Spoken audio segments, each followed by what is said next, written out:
Good afternoon, ladies and gentlemen. Welcome into Hoopsville as we are rolling along here on a Thursday afternoon. It's a midday matinee for you as we have 2.5 weeks left to go in the regular season. I'm your host, Dave McHugh, coming to you from the WBCA NABC Studios. If you got questions for us, tweet us at D3Hoops or hashtag Hoopsville. You can join us on Facebook where we're live simulcasting the show. Facebook.com/Hoopsville. We're also live simulcasting it on YouTube, YouTube.com/Hoopsville. You can also email us if you need, hoopsville@d3sports.com. It's all scrolling at the bottom of your screen, and we hope you'll take the time to contact us in any way, shape, or form. We are running our Hoopsville fundraising campaign. I need to update that total up there. It's a little bit higher since our show on Monday, but we're not that close to the $5,000 initial goal. Need to go a little bit faster than that, or a little bit higher than that, and we hope to also go higher than that. We'll even add a second thing if we can get there. We're also selling merchandise. We've been tweeting out these links on Twitter, so make sure you follow us at D3Hoopsville. A lot going on in Division III. We've had our first regional rankings of the year. Of course, alphabetical. Please, everybody, remember, they're alphabetical. We've also had some shocking upsets, and we've had some interesting results, and we've had, well, you can cover it. It's been an interesting time, to say the least, in Division III, and it always is this time of year. This is the crux of it. The best teams in the country now have larger targets on their backs. More teams are aware of them. More teams are familiar with what's going on, and so they're going after them a little bit more as a result of that. So a little bit more pressure, to be fully honest, is on them as well. So not surprising that we get a few extra results, as it were, and a few extra upsets here and there and the like. So keep an eye on what's going on in Division III. You can always go to d3hoops.com. We certainly would welcome you there. We also d3boards.com. Don't forget, where you can chat about the division throughout the land. Give that a check as well. But as far as our fundraising campaign, again, we'll update it in a little bit. But on our Give Butter campaign, we have raised $820. Through our Venmo side of things, we've raised $643. So that's 16.6. No, that's not right. I guess I don't have. Well, maybe I don't have to update that. I thought I did. I'm gonna have to do the math. Somehow I'm off with that somewhere. Somehow. I don't know. We'll figure it out. Easier said. Oh, I know why, because I'm looking at the wrong information for our Give Butter campaign. $1,100 plus there, so we're at $1,783. So we'll update that in just a bit. Let's talk quickly about our guests, and we'll get to some of the news that made headlines in the last day or two. First and foremost, our guests will start with Hardin-Simmons women's basketball, ranked 8th in all the land. Kendra Whitehead, formerly Kendra Haskins, will join us here on the show to talk about her team and the Cowboys and Cowgirls and how they're doing this season atop the ASC. I think they're flying a little bit under the radar, to be honest. Maybe it's just me. We'll talk to Kendra about her squad. We'll jump out and talk to Wartburg, who's into the top 25. Bob Amsberry will join us to discuss his squad. We've gotten very used to Wartburg being in the conversation. I think I got a little bit thrown off in the last year or two that they haven't been that power we had the previous years. That certainly made headlines. They're kind of returning to that atop the ARC, though they've taken some conference losses. They've taken some losses this season. We'll talk to Coach about that. Then we'll switch men's side. We'll talk to North Park men's basketball coach Sean Smith about his Vikings unit that certainly has been the talk of the CCIW. While they took a loss to Milliken that has certainly disrupted voters like myself, they're still in very good position, the CCIW. We'll talk to him about that and potential March plans. Then we'll head up to upstate New York and talk to another Sean Coffey, the Utica men's head coach. I'm a little surprised I'm the only one voting for him in the top 25. They have made waves. I don't understand what voters aren't seeing unless it's something I'm not seeing. We'll get Sean's perspective on things, and we'll get a take, maybe, on what their future is. Remember, we have reported for about a year. I got to go back and double check when we exactly broke the news, but about a year now, we've reported that Utica has plans to go to D2. The question has been, would they apply this year or apply next year? They and Nichols are both trying to go into the Northeast 10 Conference for the same reasons. One of them is to take ice hockey to the Division 1. We'll talk to Sean if he knows what's going on, and don't be surprised if he doesn't have an answer, whether he knows or not. We'll start things off today, though, with the women's top 25 conversation. Scott Peterson will join us, along with Ryan Scott. He'll jump into the convo. He's the only voter voting in both polls that I'm aware of. I could be wrong. There might be one other, but more importantly, Ryan will jump in to help us out today. Looking forward to having him along the way. All right, so let's talk about some of the headlines that have certainly caught many people's attention whether it's this season or in the last few days. One of them, unfortunately, took place down in Maryville. We'll set this up by saying that there were apparently a few issues, especially near the end of the game, with management of the game from the officiating staff. That's at least from what I've been told. There were some issues also at the table. More importantly, Covenant is leading by 2 over in Maryville. This is with 0.6 seconds on the clock. It is the second half. Maryville's inbounding the ball on their own baseline on the near side of the basket. I'm setting this up before we show it. There is 0.6 on the clock. Remember that. We'll take a look at what ended up happening. Here's the play. They inbound it. Quick miss there. Quick putback. Clock never started, and that's a quick little hit in the video. Clock never started. It finally did, and then sounded off. We'll see it in slow-mo here. Clock never started. There's the initial shot. Missed. A follow-up putback is put in. It counts. Here's the trick of it all. Here's the trick. So here's the real trick of it all. The officials ruled that both shots could have happened in 0.6. I checked the timing on it. I believe I checked it at 1.9. If not, it was 1.3. My point is, it's more than 0.6. Here's what everyone has to understand here. The referees conferred. They made that decision. They left the floor. Game's over. There's no changes here. If you go back to Utica, interestingly enough, football, and their finish at the end of the regular season, I think there was their penultimate game, or maybe I'm a little further down, but near the end of their season, they had a game where they won on a last-second touchdown with a clock expiring that had a host of problems, including what looked like a false start on offense, but more importantly, an issue with some other things. The referees said that it counted. They walked off the field. It counts. There's no apparatus in place to change an outcome after the fact. And I think I'm on the side of saying there shouldn't be. Because here's the deal. You open up the door on what that problem was, then you have to go and look at the previous play, which had some problems. You go look through the rest of the game, and where are you going to stop looking at things that could have changed the outcome of the game, arguably or not arguably? Maybe there's an outcome or some decision early in the second half that would have led to that situation at the end of the game not even being relevant, or would have changed how coaches coached. So here's the deal. There's no apparatus for the NCAA. There's no apparatus unless the conference wants to step in themselves and change it. It's never happened that I'm aware. There's no way to change that outcome. It's unfortunate for Covenant. They had an upset on their hands. For Maryville, they stay alive in the NCAA hopes at this point. And of course, win the AQ, this is irrelevant. But if they get an at-large bid, that's what they're in play for. And again, it goes back to the Utica conversation, though different circumstances with the football. But they still arguably got their bid into the NCAA tournament. Now, they earned it, and they certainly proved it. But again, once that decision is made by the officials, once they step off the floor and out of the gym, it's over. There's no going back. There's no changing these outcomes. So that was then. Now, this isn't as controversial, though there was a slight clock issue. There might have also been a slight traveling issue. We go to NJCU last night. Men's basketball. Here's the setup. Rowan, 23rd team in the country, had them on the show last show. They are leading 71-67, second half at NJCU with 5.2 seconds on the clock. NJCU is inbounding the ball at roughly the 28-foot line. Yeah, at the 28-foot line on their end. The ball's being inbounded on the far side. Watch what happens and how this game ends. We'll talk you through it. Actually, I don't have the names. I'm sorry, I forgot to, of those who were shooting the baskets, but check this out. So they're going to inbound the ball. You see number 3 with it there. He's going to inbound. Now he moves. That's a conversational point. Quick throw on the corner, quick 3 baskets, 2.8 on the clock. Rowan's going to inbound it. They go way too quick here.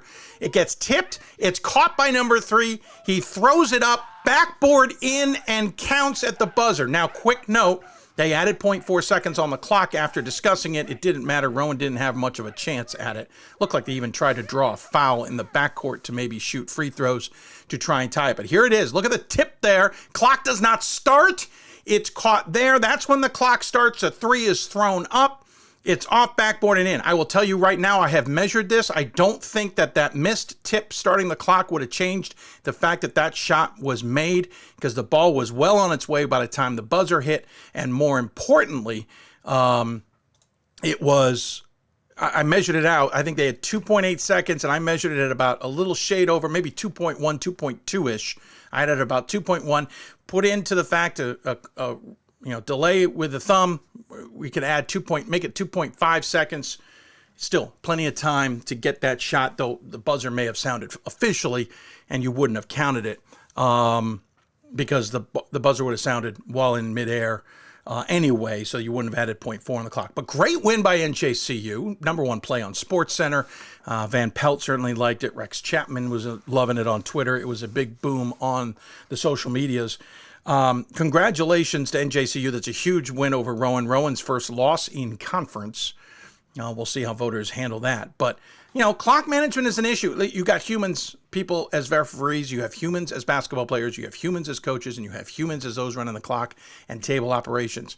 If you all think everybody's infallible, I got a bridge to sell you in Brooklyn. It's congratulations on getting that to occur and happen, and the circumstances for NJCU. It shouldn't be frowned upon that there were some issues. I think the traveling call is one to discuss. There is some debate. I'll call it up again. I'll try and call it up to just that spot. Bear with me. Actually, I'm just gonna roll it here. Wait, we have it in the wrong spot. Apologize. We'll try and cue it up again. Let's see here. Sorry, just playing with the system. Here we go. No, it's not wanting to take for us. I apologize. We'll try and reset. I don't know. I may be asking for too much from the system here. Yeah, it doesn't want to go for us. I think I asked too much of it. One more try. Yeah. Oh, well. I'm not going to dive into it. But basically, watching it, number 3 gets the ball, and he takes a couple of steps to his right. There's an argument on what the rule is, and I have not had time to check this. But from my perspective, he moves too far. Now, officials may tell you that they're allowed to move within a specific arc. There's no technical pivot foot. I need to double check on that because I've always been under the impression you can't shift very far, and I thought he shifted a good step and a half further than he would be allowed. Doesn't matter. Again, referees allowed it. Walked off the floor. Game counts. It does not matter. But so great win for NJCU on that circumstance. And again, back to the clock conversation. It wouldn't have mattered. There was plenty. There was time on the clock for it to happen. Congratulations, everybody. And these are the outcomes you're going to see. Should talk about regional rankings really quickly because obviously we have seen regional rankings now for the first time this season in alphabetical order on the men's and women's sides. Overall, here's the thing. When they're not ranked, it's harder to pick out any glaring omissions or whatever. Next week, this is going to be a moot point to some degree. Nothing really shocked me, I don't think, in any of the regions. I think it's more interesting. There's certainly a lot of losses that we're going to have to get used to. 15-7 Hamilton is ranked in Region 1. 14-8 Wesleyan is, but they've also got some really good wins over common opponents. Babson at 13-8 is ranked. Who else that jumped out at me on the men's side in terms of losses? 14-7 teams in Region 5, Scranton and Widener are ranked. Though I don't think either of those teams have any real outside at-large chances, to be honest.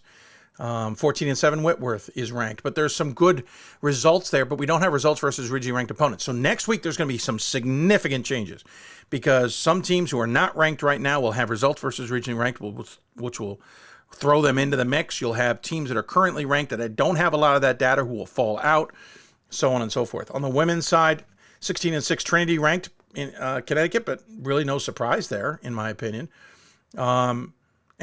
And some other things to point out: 18-9 University of New England in Region 2. Yeah, no surprise. You gotta rank at some point, and we're ranking less anyway. Imagine if we were ranking back to the 10 that we had in a lot of these regions. It'd be absolutely bonkers too many. Region 5 with 9, I'd argue, is too many, but what do I know? 19-7 Widener ranked there as well. We'll see a lot of changes here. 15-10 North Park ranked on the women's side. 14-10 Chicago, 14-11 Wash U. But they've also got those ranked. You know what? Those records don't sound right. Bear with me. I just want to double check I haven't lost my mind. We had to fix Region 9. Yep, 17-3. So we're going to have to go fix some of those. So some of the NCAA data came. So that's the other problem. Men's rankings took 3.5 hours after we were told they were sent to Atlanta to be published. And maybe after some more prodding, it was after 4 o'clock. Women were after 4 o'clock too. Maybe that's a thing here. It was 2.5+ hours after they sent them to Atlanta. Women had bonkers, crazy record problems. We're going to have to go look at that because I just found some more. It is... Atlanta doesn't always treat us right, Division III. We've said that, and I will say it again, and I will continue to say it. We can get the data sheets up because that's the .org thing. That's something Division III can control on its own, but the .com side, we don't have as much control. It is very frustrating. It's very problematic. So we need to fix that, and I wouldn't mind maybe those powers that be at Division III say, hey, football, basketball, baseball, wherever, we're going to send these to the respective media sites. They can post them. NCAA can get to them when they want to. They can still post them, but forget this. We're not waiting 3 hours. We'll let the D3 Sports Media Group post them for everybody. And, yeah, I'm being a little shameless in that. But we're going to do it right. We're going to make sure they're posted properly, and we're going to double-check the data too. So, anyway, I digress. Regional rankings will be a much bigger conversation next week because we'll finally get a lot more information regarding them, and that's the most important thing. Got to take a break. When we come back, we're going to start talking our top 25, and then we'll move into other conversations. Ryan Scott and Scott Peterson will join me. We have a lot to discuss with them and not a lot of time, so I got to get going since we've already taken quite a bit of the time so far. You're listening to Hoopsville, presented by D3Hoops.com from the WBCA and NABC Studios. Thanks for joining us for this midday matinee. If you're watching us on demand, or if you're especially listening to us on the podcast, give us a good like and what's the term? Give us an opinion on what you think of the show. That way we can move up the chain, as it were, in your favorite podcast home. We'll be back after this.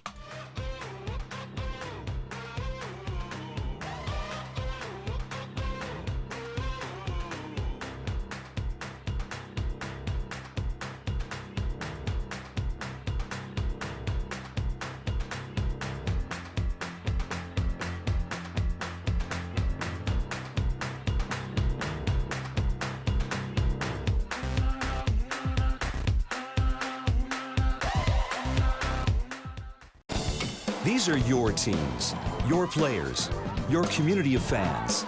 This is where they play, where they practice, where you cheer. At every meet, every event, every game. Your community is passionate, dedicated, supportive.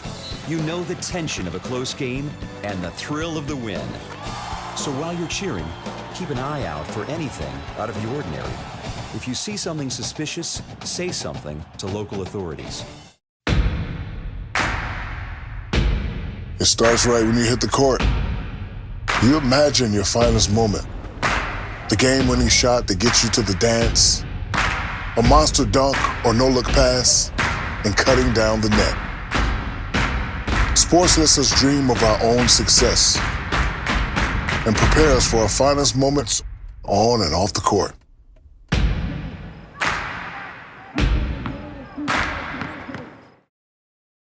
We've got more schools than Division I, more fans than Division II, and more upsets than March Madness. There's 800 programs with over 11,000 games leading to 2 national championships. And we've been covering it all for over a decade. From Eastern to Occidental, from Puget Sound to Piedmont, from Southwestern to the University of New England, and from Hope to Calvin. Nobody covers Division III basketball like we do. We're at D3Hoops.com at www.d3hoops.com. It's on us to stop sexual assault. In any way that we can.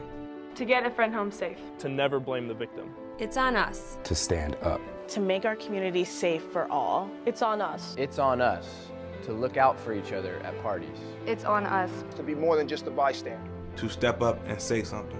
It's on us.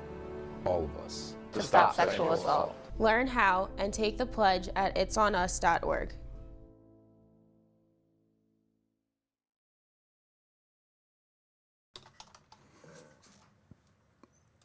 Welcome back to Hoopsville as we roll along here on this Thursday. Hope you're enjoying the show. We have a basketball game tonight. That's why we're running a little bit earlier tonight. If you got questions, or today I should say, if you got questions for us, tweet us at D3Hoopsville or hashtag Hoopsville. Email us hoopsville@d3sports.com. You can join us on Facebook and YouTube where we're live simulcasting the show as well. Lots of ways to interact with us. Hope you're enjoying it, whether on demand or live. Let us know how you're enjoying it as well. All right, talking women's basketball, time to talk top 25, and we're getting a treat here because Ryan Scott, who does double duty, is joining us to discuss all of it, and joining us, as I mentioned, on the Hudl Hoopsville Hotline is the aforementioned Ryan Scott, and hold on, there we go, and Scott Peterson. Gentlemen, thanks for coming on the show. Really appreciate it. Thanks for having me. Absolutely, Ryan. Great treat to have you on the show today with the top 25 on the women's side. We should point out, Ryan has mentioned this on a number of occasions. He is a top 25 voter in both, much to his treat and enjoyment, I am quite positive. First and foremost, we'll get reactions on the previous week or overall in terms of everything, because, Ryan, we haven't heard that opinion. But, Scott, we'll start with you. Your thoughts on the previous week in women's basketball? It continues to be wild. And because there's top 25 kicking around and conference tourneys looming and the first regional rankings out, there are many different lenses to see every single game. And it seems like every game has at least one really interesting talking point or implication. Yeah, no, that's a good point. It's much more interesting than usual. And I mean that seriously. We're just a little more in depth, as it were, with teams. It's fun to watch. Ryan, your thoughts on the previous week, your thoughts in general on women's basketball? I mean, I feel like I'm the rookie newbie here. Before you start voting, you sort of pay attention to the teams that are already in the top 25. And obviously, once you start voting, you have to extend that down quite a bit farther. And so I feel like I'm getting a handle on it. I'm most of the way through my second year doing this. And one of the things I noticed this week, the difference in us doing this double take on Thursday is that we've had time for the teams to lose since the poll came out. I noticed a couple of the teams, Rhode Island College, Mount St. Mary, that we think are probably near the bottom of their respective regional rankings, all lost already this week. So that should shake some things up and probably invite some new teams in already for next week. So a lot of excitement and a lot of unknowns already just a couple of days into the week. No, good point. It's unfortunate to some degree, but it's also an advantage. It can work both ways depending on how you look at it across the board. All right, so let's talk where you guys think things are in your top 25s. We have our dubious, our deep dive, and our debatable. Dubious is a team these guys think maybe he's getting a little too much love. Maybe they are a top 25 team, but just too much love. A deep dive team is one that they think maybe should be getting more attention. Maybe they're not even voting for him, or maybe they are, but they're not getting a lot of attention. And debatable is kind of a wild card. A team that maybe is in the top 25 that's too high or too low, or should they be voted? Where should they be? Are they in the right spot? That kind of thing. Ryan, since you're the newbie, we'll let you start first this time. I'll give you a choice. Do you want to go dubious, deep dive, or debatable to get things going? Well, I'm super excited about my deep dive, so I'd love to start there. Absolutely. Go for it. I don't know how many people know I went to high school in Colorado Springs, and I finally got my brother, who was a big high school basketball player out there, to go to a D3 game. He went to the Colorado College doubleheader against Trinity. Good choice. Last weekend, and was able to be there in person to see two upsets. And so the Colorado College women is my deep dive. I don't know how deep it is. I don't believe they got any votes at all this week. And so I guess that's usually my criteria. But I love this team. I think it was not a fluke that they were able to beat Trinity. If you look at their record, they do have 6 losses, but every one of those teams is a regionally ranked opponent. They got regionally ranked themselves despite having 6 losses, which is impressive because the strength of schedule is super strong. They played Trinity, as I said, they played Christopher Newport already this year. They lost by 4 to Calvin way back at a neutral court in November. And I think if they win that game, they're solidly in the mix, for Pool C right now. And it's crazy how, 4 points one way or another can really make a big difference. But I think they still have an outside shot, especially if they get all the way to the final and play Trinity tough again. If not, just win the AQ. Yeah, good point. Scott, any reaction? I think they're a harder sell for me as a D3Hoops.com top 25 team, but I think you're absolutely right that they have a chance to get on that Pool C bubble. And it is interesting that you wouldn't really term any of their losses as bad. There's just 6 of them. Right. And I think once we add in the results versus regionally ranked opponents, they might start to trend up a little bit because they have that win over Trinity, which didn't help them in this first round, right? Because it's not a head-to-head or a common opponent with any of the teams around them. But once we're looking at results versus regionally ranked opponents, they're going to have one over probably the top team in the region. That's true. And we all know how helpful that is for anybody who's in a situation like that. Scott, who's your deep dive? My deep dive is Wisconsin Stout.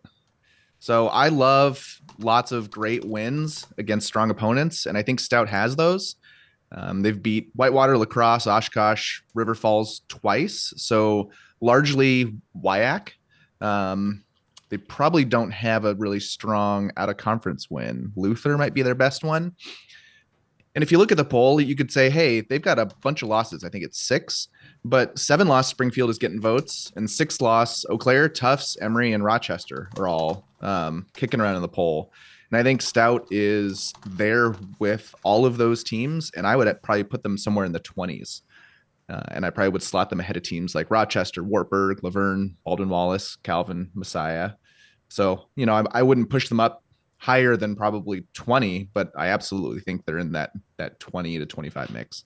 Oh, the WIAC has been a bonkers race on both the men's and women's side, and I think it overshadows maybe how really good teams there are in those two conferences. Ryan, any thoughts on that? Yeah, I mean, this will be a really good test case. So we've got a strong team from a strong league like this, and likely, I mean, unless they really go on a run and win the league, they may end up just under 70% for their winning percentage. And the women's committee has been a little harsher on winning percentage in the past. And so I think this may be a good test case to see where we are with a conference that's so strong with so many teams up near the top, whether a team like that can sneak in. Well, valid point. I believe the only women's team that is regionally ranked with a winning percentage under 700 is Kane. And I think they have a key head-to-head against a team that is likely would have been in the bottom of that region. And so it could be that 700 winning percentage is still kind of a line, which Stout is ahead of right now, but I think they have Whitewater and Eau Claire coming up and then the WIAC tournament. So yeah, no guarantees they stay ahead of it at all. Scott, we'll let you have the choice of the next one. Do you want to go dubious or deep dive or debatable? Let's do dubious. So again, The voters are making it really difficult on me to find dubious ones. We've kind of talked about all of the ones that I would go to already. Yeah. But I'm going to go with Berea. So they are number 3 others receiving votes in the poll. And this to me is a resume that is not the kind that I would ever vote for in the poll. They have maybe the worst SOS of any team in the top 150 teams. Their best win is a neutral court win over Center. They got blown out by Transylvania. And so I'd probably put 50 or more teams ahead of Berea. And I just don't see any quality of wins that kind of makes that winning percentage real to me. Ryan, any thoughts? Yeah, I mean, I think I'm pretty much in the same place. That you want to give credit to a team that's going out and winning all their games like they are, and hopefully they'll get a chance in the tournament. Thankfully, winning percentage, as we said, this will work in their favor. That the women's committee tends to value that a little higher than the men do because they have a better chance of getting in that way. But yeah, I mean, it's not really their fault. They only have the one game against Transylvania to deal with. And, it's a strong team, but probably not worthy of getting votes right now. Yeah. I mean, Center, they got a game against Center, which is top of their conference, and they've got a win over them right before the Transylvania game. Coach was on the show last week, basically said the Transylvania game was just a piss poor game on their part. And that Transylvania was bonkers good too. They picked up some other games, I think, that just didn't translate this season. And I think that's where their problem, unfortunately, is playing out. All right. I like that one. Ryan, what's yours? All right. So this is a team that we all know is pretty good. And I actually am voting them right about where they are in the poll, but I'm starting to doubt myself. So I figured this is a good dubious. I'm pulling up Trine here. We know how good Trine is. Yeah. We know how good Trine is and how good they have been, right? And they beat Hope this year in that game that was pretty dominating and was really interesting. But if you pull that one game out, you're looking at losses to Baldwin Wallace and Ohio Northern, Eau Claire, Hope, Albion. None of them are terrible, but they don't have a lot of other real statement wins in there. And so, I mean, I feel like this, resume without that one game, looks a lot more like maybe a Loris or somebody who's just barely getting votes at the bottom of the poll. And so I'm just wondering, the theme this year has been consistency, right? We have lots of teams who can beat anybody on any given night, but can they do it every night? And I have a few more questions about Trine's consistency and whether they really have the resume to be where they are. Oh, good call. Scott, your thoughts? You're certainly close to him. Yeah, I think it's so hard to ignore that Hope win. And I think that Wartburg win is trending up over time. We're viewing it probably better and better, along with both the Albion win and the Albion loss. But I think looking backwards, Trine is extremely fairly ranked, maybe even should be a little bit higher. But they had one of their top players go out for the season with an injury. And they are so thin in the post. And it really showed against Albion. That was where they failed. They just didn't have the talent in the bodies. And I think that that will probably keep happening. And so if you're incorporating injuries, what do we think the best team on the floor is going forward? I would be fading Trine. Yeah, they've taken a couple of hits recently. I'm actually surprised they didn't fall further down the poll this week. But I'm not voting, so I stay out of it. All right, so that leaves us debatable. That's our last one to go here. Scott, we'll let you Ryan, Scott, you'll let you start that one off, actually, since you're the last one to go. All right. So the one that I really want to debate and I'm interested in getting information from is about Scranton. I think they're really, really good. I considered them this week even for the number one spot. But I also have a few questions. Are they, a number one contending team, or are they maybe more like towards the bottom of the top 10? They got the really big Ithaca win. They've beaten Wartburg. They beat Tufts, although, without their best player. Obviously, they're doing well in conference. But it's just so hard when you get up to these very top teams to sort of judge. There is a tier sort of 1, 2, 3, 4, and then another one kind of in the back half of that top 10. And I'm just not sure where to put Scranton right now. Yeah, so they're third in the poll. Massey puts them 7. My model, which is a kind of a what have you done this season, puts them 5. And I think that, there's a lot to like. The Wartburg win looks better and better. I think the Elizabethtown win looks better and better as Elizabethtown has been adding to their strength of schedule and they keep winning. The Tufts win is a little bit meh. And Scranton did get pushed by, was it Catholic about a week ago? Yep. But their underlying stats are great. Their differentials are great in big games. So against strong opponents, I keep a stat of what are your differentials in those games. They're 4th in that.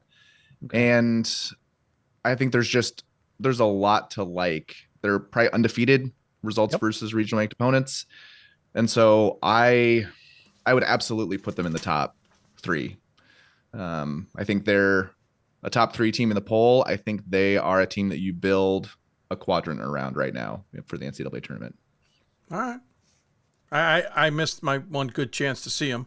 Unfortunately, wasn't able to see him in person. I wanted to get a reaction on him myself. But first-year head coach is where I kind of get a little nervous. Is not that he's not a good coach. It's just how will those different scenarios and different things late in the season play out with a different coach. You just don't. We haven't seen it yet. So that's where it certainly gets a little bit more interesting. And for the record, I do have them 3 as well. It's just I had some questions this week about where exactly do they fall, because there's I think some arguments to be made both ways. No, I agree with you. Scott, who's your debatable team this week? We're going out west. We're going to talk about Puget Sound. So this is another team, kind of like Scranton, where there's a lot of consensus between a lot of the different ways or places that rank teams. 16th in the poll, 19th in Massey, 21 in my model. So really quite similar. But looking at their slate of wins, and it didn't really impress me. Whitman win. Mary Hardin Baylor was a good win. Neutral. I think that was a neutral court. Was that at Trinity in around the holidays? Yeah. But then Redlands, Pacific, Willamette, one of those games they were down 10 at half and came back to beat Willamette. It just doesn't seem like a terribly impressive group. You could definitely talk me into them being 16th and fairly ranked, but I don't know. I also wouldn't blink an eye if they were number 5 receiving votes. Ryan, are you? Well, you hit on one of my teams that I've really liked. I had them ranked pretty high at the end of last year, and I had them maybe as high as like 8 or 9 in the poll early this season. That's largely eye test, right? I liked the team last year. I liked what they had coming back. They played really well at the beginning. I watched both of those games in Texas the whole way because I really thought they would be good ones. And I felt like the team that I thought I was going to see should have beaten Mary Hardin-Baylor by more, and they should have played better against Trinity. I felt like they were playing well enough in the fall to win both of those games, and they didn't play as well as expected, and they haven't since then. They've kind of been slumping, and I haven't seen what I saw at the beginning of the year. So I do have them farther down, but I'm still kind of harboring some hope that they'll find this form as they get into the postseason, because I do think that they really can be, right up there as a top 10 team if they put it all together. I agree with you. I think they're a good team. I think it's just really hard, and we talk about this all the time. They'll look at a team that far out, kind of with very tough resume, and determine who they are. I mean, granted, weren't their Texas games the first 2 games of the season too? So you're trying to weigh that a little bit against themselves. I could be wrong on their exact schedule. It was over scheduling. Christmas. Oh, it was okay. like 7th and 8th games, but yeah, right before conference play started. Okay. Yeah, a little later than that, so a little bit less benefit of the doubt.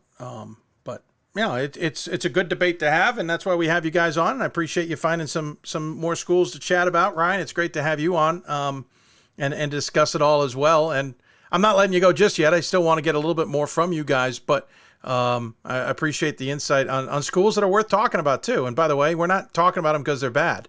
We're talking about these teams because they're up in those conference up in the conference standings, up in regional standings, national conversations. They all deserve to be chatted about in some capacity or another due to their seasons. What are you looking forward to, Ryan, in the next tier? Well, we really got 2.5 weeks on the women's side. Obviously, we'll have some upsets, but anything in particular you're looking for? I know I'm going to get flack because this is the one year we don't have to talk about them, but I really think that NESCAC tournament is going to be exciting.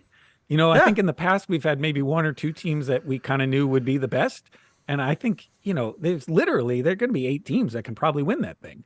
And Agreed. It's still high level basketball, even if it's not, top 15 level basketball this year. And I think that'd be really cool. Also just figuring out where the UAA pans out, right? There's so many good teams.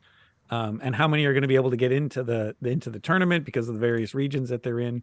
I just feel like that 8-team NESCAC tournament is really going to be a free for all in a way we haven't seen in a very long time. No, I agree with you. I think it's going to be a lot of fun. Yeah, men's side's going to be fun too, like it always is. But the women, I think, you could get a dark horse easily winning that conference, I think, this year. Scott, anything you're looking forward to here at the end?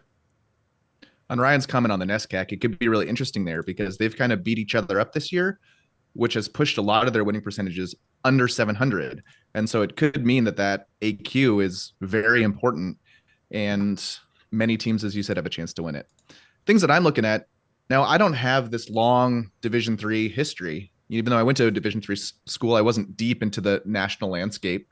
And so a lot of these teams don't have a whole lot of meaning for me. And the stats help me assign like rooting interests or what are the implications of this game. And so even just looking at tonight, Gettysburg versus Johns Hopkins, those are teams that aren't receiving votes in the top 25 poll. But I think Hopkins is just inside the bubble and Gettysburg is just outside the bubble and close enough that the result of this game can change a whole lot. And there are games like these every single night. So it's fun for me. Like I don't know much about those schools, but now I can watch that game through a different perspective because it has such implications for the NCAA tournament. And I haven't looked at the standings, but I bet you it has a lot of implications for their conference tournament. Oh, it has a huge 2-game difference between the two of them. Gettysburg already smoked Hopkins earlier in the season on a bad night for Hopkins. They get a win and they can close the gap. You could almost flip the number 1 seed in that conference. And it's an interesting, with the history in there, not quite changing of the guard because Gettysburg is still good, but they're not quite as good as they have been the last couple of years. And Hopkins is certainly much better than they've been in the last few. And so it's an interesting one just from the drama and the dynamics of that in the conference as well. Yeah, absolutely. Well, and the conference race has been crazy too. Haverford spent a good chunk at the top of the conference. They've stumbled, but they've kind of righted themselves. And you've got others who are lurking right behind them. It's an interesting Centennial race this year, and this game is absolutely circled on everybody's radars. I'll be watching it from another school in the Centennial Conference, looking forward to seeing how it plays out. Well, we'll all be keeping an eye on that one, so that's a great point, Scott. Well, guys, thanks for the time. I really appreciate it. Look forward to talking to you guys down the road, we'll have you guys extensively in the next few weeks as we hit all of our big shows. Whether it's regional rankings or mock selections or top 25, there's a lot to talk about, and I appreciate all the time you've given us in the show. And good luck enjoying the weekend to come, and we'll talk to you guys soon. Thanks, Dave. Thank you. Thanks, Dave. Ryan and Scott joining us here on the Hudl Hoopsville Hotline. By the way, a little bit of a lag on the video. Seems like maybe it just cleared up. Not sure what's going on. We'll try and figure it out in the off air or during the commercial break, but worst case, we'll get it fixed up here in a bit. We have updated our tote board, though we haven't got it up. Hold on a second. I had to drop it for that segment. There we go. Oh no, I'm muting and opening up too many things here, but we do have raised up over $1,700. So if you please donate, there's a QR code there to our Give Butter campaign. There's also a Venmo, venmo.com/Dave McHugh. You can look it up. We've been tweeting that information as well. We should point out this Thursday coming up. I'm sorry, a week from tonight. Don't forget, we have a huge announcement here on the show, as we will be the exclusive home of the top 16s for the men's and women's committees. They'll be live starting at 7 o'clock here on Hoopsville. We'll be talking to both committee chairs along with getting reactions from our experts. But we will announce after week 2 who at that time are the top 16 teams if it were to be seeded in the NCAA tournament on both the men and women's side. That's a Hoopsville exclusive coming up on Thursday at 7 o'clock. We'll take a break. When we come back, we will talk women's basketball action. We'll continue the theme with Hardin-Simmons women's basketball. Kendra Whitehead will join us to discuss her Cowgirls. And then after that, we'll talk Wartburg women's basketball, and still ahead, North Park and Utica men's programs. You're listening to Hoopsville, presented by D3Hoops.com from the WBCA NABC Studios. Great moments are born from great opportunity. That's what you have here tonight. That's what you've earned here tonight. This is your time. Now go out there and take it.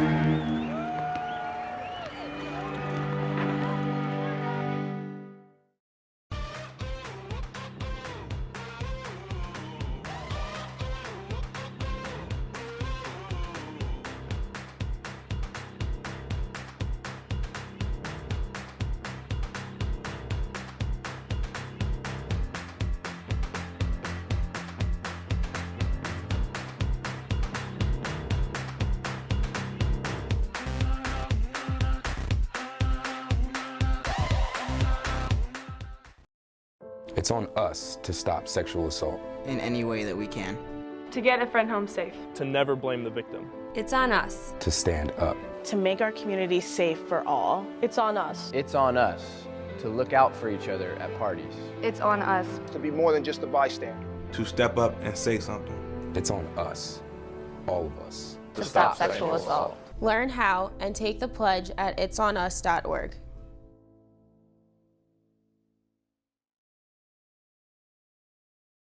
There are over 480,000 college athletes. Only 2% would go pro. That means over 470,000 will not get a shoe contract. No autographs. No private jets. No fan clubs. No Hall of Fame inductions. Instead, they will walk away with something much more valuable.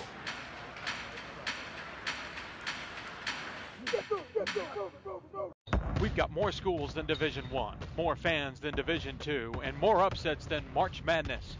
There's 800 programs with over 11,000 games leading to 2 national championships. And we've been covering it all for over a decade. From Eastern to Occidental, from Puget Sound to Piedmont, from Southwestern to the University of New England, and from Hope to Calvin. Nobody covers Division III basketball like we do. We're at D3Hoops.com at www.d3hoops.com. WBCA.com. Well, camera's not loading for us. That might be half our problems today. Welcome back to Hoopsville, everybody. Hope you are enjoying our midday matinee. If you got questions for us, tweet us at D3Hoopsville or hashtag Hoopsville. Email us hoopsville at D3sports.com. Also live simulcasting the show on Facebook and YouTube. I know my aunt, we always give her a shout out in the greater New York or greater Chicago area, is enjoying the Facebook version. That's probably half the reason we stream on Facebook. But if you're available or around, make sure you join in. If you got questions for us, we'll certainly try and answer them as best we can. And so on and so forth. Apparently there was another bonkers finish to a game that we missed. We'll see if we can turn it around for the show tonight. We'll see. If not, maybe we'll get it on the next one. All right, so we'll continue the theme on women's basketball. One team that I don't know if they're flying under the radar per se because they're number 8 in all the land, but at the same time, we don't talk about them a lot, maybe because we're all distracted with everything else going on in Division III basketball. Neither of that's really wrong. It's just interesting to say the least. And I'm stalling because for some reason we can't get the thing to load. So just bear with me as we call this back up. But Hardin-Simmons is certainly having a great season this year and worth talking about, as they always are. But it's interesting because the ASC feels a little bit different. But as we've talked about extensively, it's also a conference that's in a little bit of flux, but not because of basketball. Joining us on the Hudl Hoopsville Hotline, it's Kendra Whitehead. You might have remembered her as Kendra Haskins. Haskins? I may have had that wrong. Hassel. Yeah. See, I knew I had it wrong. See, I've already forgotten it. That's good. That's fine. We've moved on. I already cleared that one out of my head. Kendra Whitehead joins us from the 8th ranked. Is it still Cowgirls? It's Cowgirls. Okay. Just wanted to make sure I got it right. First and foremost, congratulations on the season. Listen, nothing to shake a stick at. 20-2 overall. You're undefeated in conference play. We'll certainly dive into all those particulars, but from your perspective, you're looking now at the second week of February. Regional rankings are out. You're very much in the conversation nationally. How's the season gone from your perspective? Incredibly. I think if you had asked me early on if what our record might be at this point, I might have added a couple more losses just because of how strong our conference is. I mean, a lot about the ASC and definitely having to go on the road. Everybody plays so well at home. But I've been really pleased just to see our team's growth, honestly, because, that's key to playing well late in the season, and we're continuing to see our team improve. And so that's what I'm probably the most excited about. I can understand that. I am admittedly a little surprised. It's not a knock, but I think you alluded it to there. A little surprised you have gone through conference play without taking a knock so far, because you play so many games in the conference that to some degree the grind, the wear and tear is going to wear you out. And it hasn't so far. And if you look at the standings in this one, East Texas Baptist, Mary Hardin, Baylor, and Sul Ross are your closest few, and you've lapped them to some degree. You've already clinched basically the top of this conference with a 4.5 game lead on all of them. Right. I mean, honestly, I just have so much respect for all of those teams that I don't want to say that I'm surprised because that devalues my belief in our own team. But at the same time, we are finishing up. We play at McMurray on Saturday, and we're finishing up 8 out of 9 games on the road. And so also just looking at a stretch like that, prior to going on it, you would think, oh, we're going to take a hit somewhere probably, and it'll be okay, just knowing how strong our conference is. But somehow our kids have just been so resilient, and they found a way in some crazy games. We've had games where, we go on the road, and both games we hold the opponent to low scoring and low shooting percentages. And then we've got games where we just try to outscore people. And so it hasn't been the same scenario anywhere that we've been. But fortunately, we've got a group of girls that just keeps continuing to work hard to find a way, no matter how the game is going. Your only blemishes this season, we'll talk about the most recent grind in a moment, but what's interesting about your only blemishes this season was you played a home-and-home series with Trinity on back-to-back games on November 22nd and 26th. They got you in both. At your place, 76-69, then at their place, 81-68. And I know you got to be creative with the scheduling. Granted, home and home kind of brings the SOS a little lower, but it doesn't hurt you at all playing Trinity. But I don't take this the wrong way. Were you guys that desperate for games that you had to play each other twice in 4 days? You know, it did start out that we were hoping to play a Thanksgiving tournament at their place, and then they weren't able to find another opponent to come out there. And we're kind of late, kind of twiddling our thumbs going, should we do? Do we pick up another potentially AC school? And then Cam and I just ultimately settled on it helps us to play each other twice. Looking back afterwards, of course, everybody was really questioning me when they saw the result. Like, why would you do that? Also, why would you do that back to back? But I am pleased to say that, you know, we can look back now and know that, you know, they were just a really strong team. And that was something that we got to learn and grow from. And we were able to continue moving forward. I think some of our fans felt like the wheels were falling off. But inside our locker room, I mean, we obviously knew that they were just a really good opponent, and it just kept us motivated to keep working. Yeah, no, listen, hindsight's always 20/20, right? And I can understand them going, "Oh my Lord, this is just horrible. What are we doing?" But no, they were #1 team last week, you know, until they took a loss to Colorado College. It certainly looks good. But you have absolutely blitzed everybody since, beating some really good teams. Even going to Puerto Rico and playing some Geneseo and Adrian squad who you handled in conference. I think I've been more surprised in conference at the spreads at the end of the games. Granted, you've had some close ones, you know, an 84-78 game against Concordia at their place, 87-78 against Mary Hardin Baylor. No surprise, they're your closest rivals, but you've also absolutely handled some teams.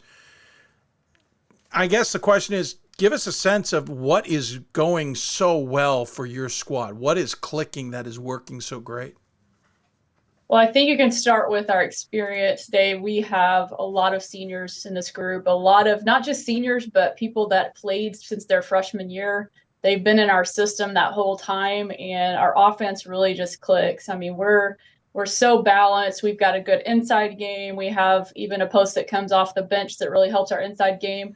But if you help off too much, we typically have 4 strong shooters on the court, and we make you pay by kicking it out and hitting threes. So offensively, we're really just gelling, and we've got a lot of experience. But I would say overall, it's the balance that's key.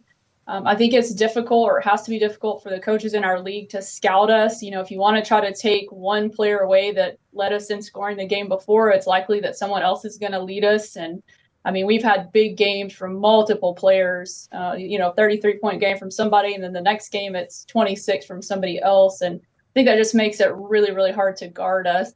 The other thing I think is interesting is our defense gets overlooked at times. And, we have, again, in that same area, a very veteran squad that they just communicate so well on the floor. And they're playing super tough on both ends of the court right now. Interesting enough, as you talk about it, this is only the second time this season I've seen it. You're led by seniors in terms of paper on scoring. You have 7 players who are 7.3 to 11.8 points per game. Your top 5 are all seniors. 6 of the 7 are seniors, with a sophomore being the one lone non. You're led by Paris Kaiser, who came from UT Dallas. Polly Thomason left for Hartford. Paris Kaiser left for Hardin-Simmons. She's leading the team, though she's only played in 16 games, 11.8 points per game. Natasha Blizzard, who's played in every single game, is your center, 10.2. Samantha Tatum, 10 points. Paris Palmer, 9.9. Hallie Edmondson, 9.3. The other senior is actually 7th, is Sheree Wilson at 7.3, with Kiki Gonzalez, a sophomore, at 8.8. To your point, when you've got a tight group like that averaging similar numbers, it speaks, especially at this point in the season, that any one of them is a threat. And if you double team somewhere else, someone else is going to hurt you as a squad. That's got to be a lot of pride. But when you've got 7, that means you're deep on the bench too.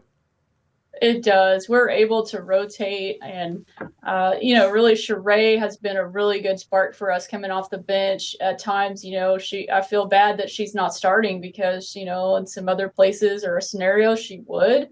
But she's really taken on that role, and she's ready to lead us in scoring off the bench as well. Same thing for McHugh, or we call her Kiki, our sophomore post. She does a great job on the inside for us.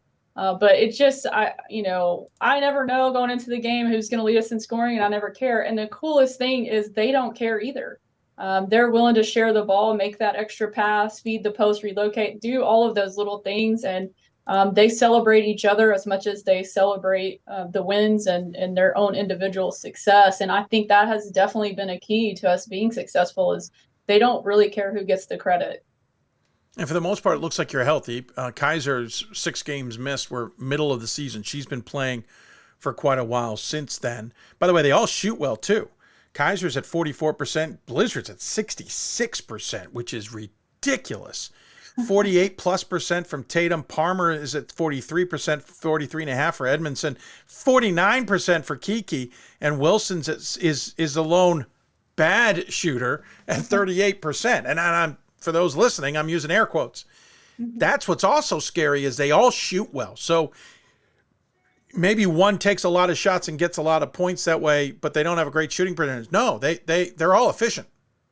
Absolutely. And I think that's a credit to them sharing the ball well because I'm going to say this, knock on wood somewhere, but we don't take a lot of bad shots. We take the open ones or the one-on-one scenarios in the paint, and that's what we look for. I mean, we're the dribble drive offense where we look for layups, free throws, and threes, and they pretty much get those in the ways that our offense creates, and they've been just so disciplined in doing that. And we preach discipline and toughness a ton, and it's just been really fun to watch them grow in their shot selection, and it's really cool because it pays off, and they've shot it well. I think our overall team shooting average is at almost 45%, which is the highest we've had since I've been here, and I believe since my first year as a head coach when I was at UT Tyler.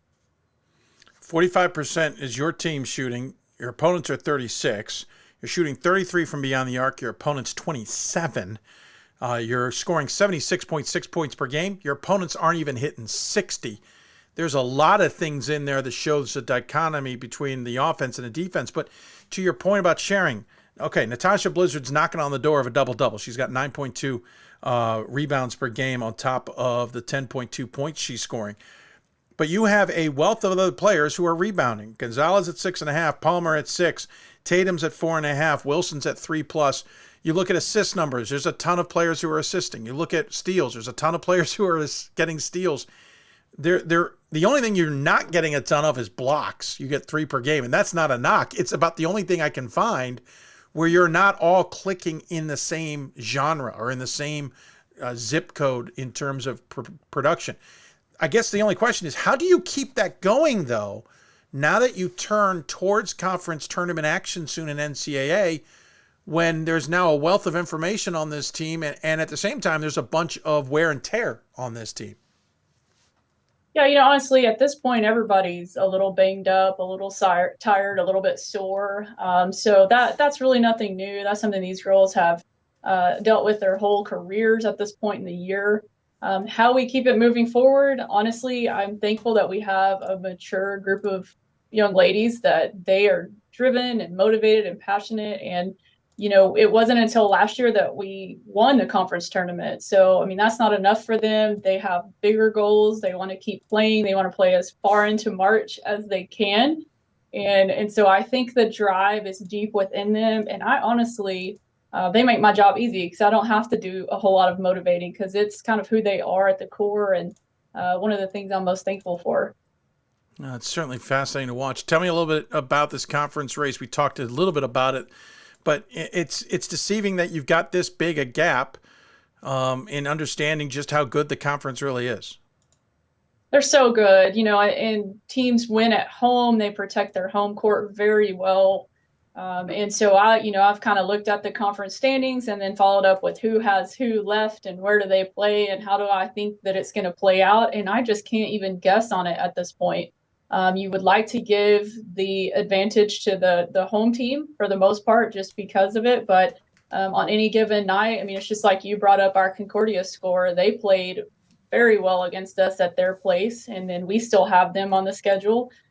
So it's just really going to kind of be who plays well down the stretch, who continues to play healthy. I think, one of the teams in our league that's really kind of knocking at the door lost a key player a week or so ago. And so, how does that impact their team and their chemistry? And all of those things really start to factor in here down the stretch. You played 5 of 6 at home in conference play at the pre-Christmas side of the conference schedule. Now you're looking, as you said, of finishing up this tough run where you have played. I'm just double checking. You said it was 8. I think it was. Yeah, 8 of 9 on the road. Howard Payne being the only home game. You got one more, McMurray, coming up here on Saturday. Then you'll finish at home. Concordia, Texas, Marathon, Baylor. You get to finish at least the last 2 at home. And at this point, you've clinched the season, so you also know you'll be at home for the conference tournament. It's going to be a weird question, but you've gotten so used to playing on the road. Are you almost nervous about having to play at home and adjusting the schedule to always being at home for the next few weeks? Coaches are nervous about everything, aren't they? Fair. Yeah. I mean, you can think about that. Saturday when we played here against Howard Payne, it just felt so great to be back. And we had one of the best crowds we had all season. They came out. I think they had missed us as well. So that was just so comfortable. And that actually made me feel a whole lot better about how we're finishing out here. But I will say that at the end of the season last year, we finished on the road. And we were on the road for our conference tournament, and then we got to host. And it was sort of this craziest thing. We didn't expect to host. And we didn't shoot well in our own gym in that national tournament game. And so that was kind of a shock to me a little bit. But for the most part, it's such an advantage to get to play on your home court. I am glad that we have these 2 regular season games here to finish out before we go into the conference tournament. Because to be honest with you, our home games, majority of them were on campus whenever students were gone. So we didn't have the benefit of the big crowds. We didn't have the full band and cheerleaders and everyone there. And that makes a difference. So we had that last Saturday when we played Howard Payne, and we're going to get to have it next week just to kind of acclimate to that as well. Because not only does it affect the opponent, it does affect us too. Oh, absolutely. Agree with you. By the way, we were going to have you on earlier in the season, but 2 things. One, I was talking to you on the phone while you were trying to get on the bus, or you were on the bus or something, and my mind went, I had to double check their schedule. And I looked at, no, I'm not going to try, because I know the schedule. There's no way I'm going to try and get any of you who are traveling on a Thursday show, because I don't know what the Thursday could be. You seriously could be on the road. And so we had to wait this long because of that schedule. Quick question about the ASC before I let you go. Sul Ross has announced that they've applied to Division II. Barring Division II doesn't say we're done, they're out of the conference. There's McMurray, who's with football and going to the SCAC, and the ASC, while not looking like it in terms of numbers on the hoops side, is in a little bit of jeopardy because football is dealing with some serious shortages in numbers. I know it's trickling into the other sports and the unknown of what is going to happen next, and if teams are going to bolt somewhere and take their entire program with them just because they want to solidify football. I'm curious your take on not what you're hearing. I know rumor is rumor, but just the state of the ASC and the nerves and everything going on right now. When it seems, to my perspective, every week I hear something maybe a little bit different. Right. Honestly, it feels a little unsettled. So, that's the best word I can think of just kind of not knowing what the future holds. You're right in that the basketball side of it continues to be pretty stable, and that we have UT Dallas, Concordia, and Laterno that football does not have. So you still feel like, okay, we've got a solid amount of games. But I do know, and I'm actually married to our offensive coordinator here, so I definitely get that football side, and we talk about it often, but we're already having trouble scheduling preseason games, just getting any D3 games. So then to lose 2 more conference opponents, it's just such a challenge. So I've heard a lot of rumors, and I hope that we're going to be able to piece some things together, but it certainly feels unsettled right now. I'm sure your offensive coordinator doesn't have any nails right now from chewing them in his nerves. Probably not, yeah. But on the flip side of that, we talk about maybe loosening up the ASC schedule to give you more out-of-conference games to help bolster your resume, which is certainly a good thing. But the bad thing, as you said, is trying to find those opponents, especially when you're a behemoth sitting at number 8 in the top 25. I get it. Kendra, really appreciate the time. Thanks for the insight on the squad. If we could talk, as I say to every guest, forever about your team, but way we're formatted, we don't want to take too much of your time. So thank you for what you gave us. As always, we give the coach the final word. Any final thoughts you want to share with those who may be tuned in? When you said that, I had one thing pop in my head. I was at a previous school where the tennis coach often said, you're either whining or you're thankful. And I always think about that. And so I'm thankful for a lot of things, Dave. I'm thankful for what you do for Division III athletics and how you promote D3 hoops. And I'm thankful for a university that supports and loves on our Cowgirl basketball program. Definitely thankful for my family that supports us in this journey of having been on the road 8 out of 9 games over the last 4 or 5 weeks. And really, really thankful for a staff and a group of young ladies that it's just about the right things. And they make every day and every part of this journey a lot of fun. So thanks for having me on. Absolutely wonderfully said. I love that adage too. Thanks for the time. Good luck. Enjoy your home bed for pregame festivities. Thanks, I will, no doubt. I know. Take care. We'll talk soon. All right, bye. Kendra Whitehead joining us here on the the Hudl Hoopsville Hotline. Still getting used to that alliteration. Again, they're on the road for McMurray coming up here on Saturday, which is, by the way, not that far away. I did look that up to double check. That is their closest game. Then they're at home against Concordia and Mary Hardin Baylor. We'll take another break. When we come back, we'll continue our women's basketball conversation. We'll head up and talk to Wartburg about what's going on with the Knights. You're listening to Hoopsville, presented by D3Hoops.com for the WBCA and NABC Studios. Coach of the Year, Administrator of the Year, All-America Team, Wade Trophy. The WBCA doesn't just honor coaches, but players, administrators, and much more. The WBCA strives to honor those who have contributed to the advancement of women's basketball. Celebrate the present, honor the past, look to the future.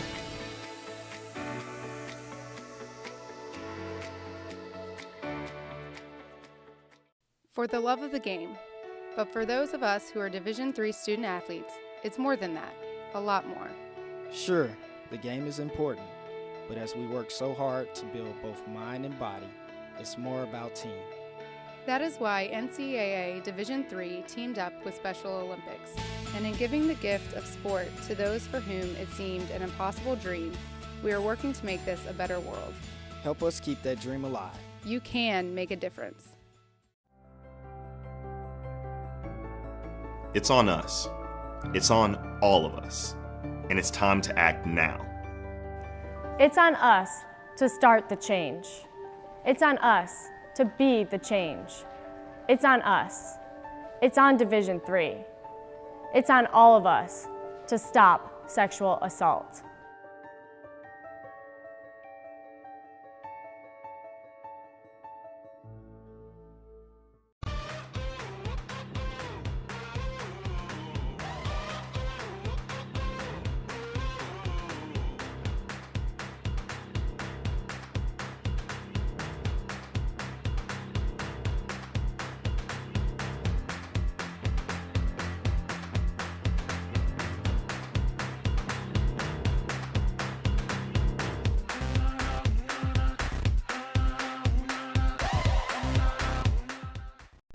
I learned a lot of valuable lessons playing college football. I never thought about the health benefits of exercise until I actually started to talk to coaches in college. It's not only just for performance, it's for life.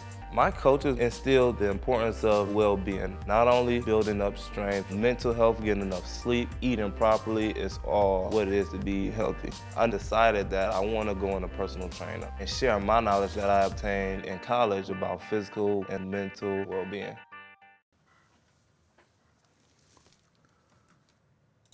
Well, we had an upgrade to the software, and for whatever reason, it doesn't like to automatically transfer over the preview. We're going to have to figure out what's happened in the changes. If you've got questions for us, tweet us at D3Hoopsville on this live matinee show. You can also join us on Facebook at facebook.com/Hoopsville or on YouTube, youtube.com/D3Hoopsville. Scrolling at the bottom of your screen if you happen to be watching to us live. If you listen to us podcast, please make sure you like and leave a review. Try and bolster the show up higher into the systems wherever you may be listening to the show.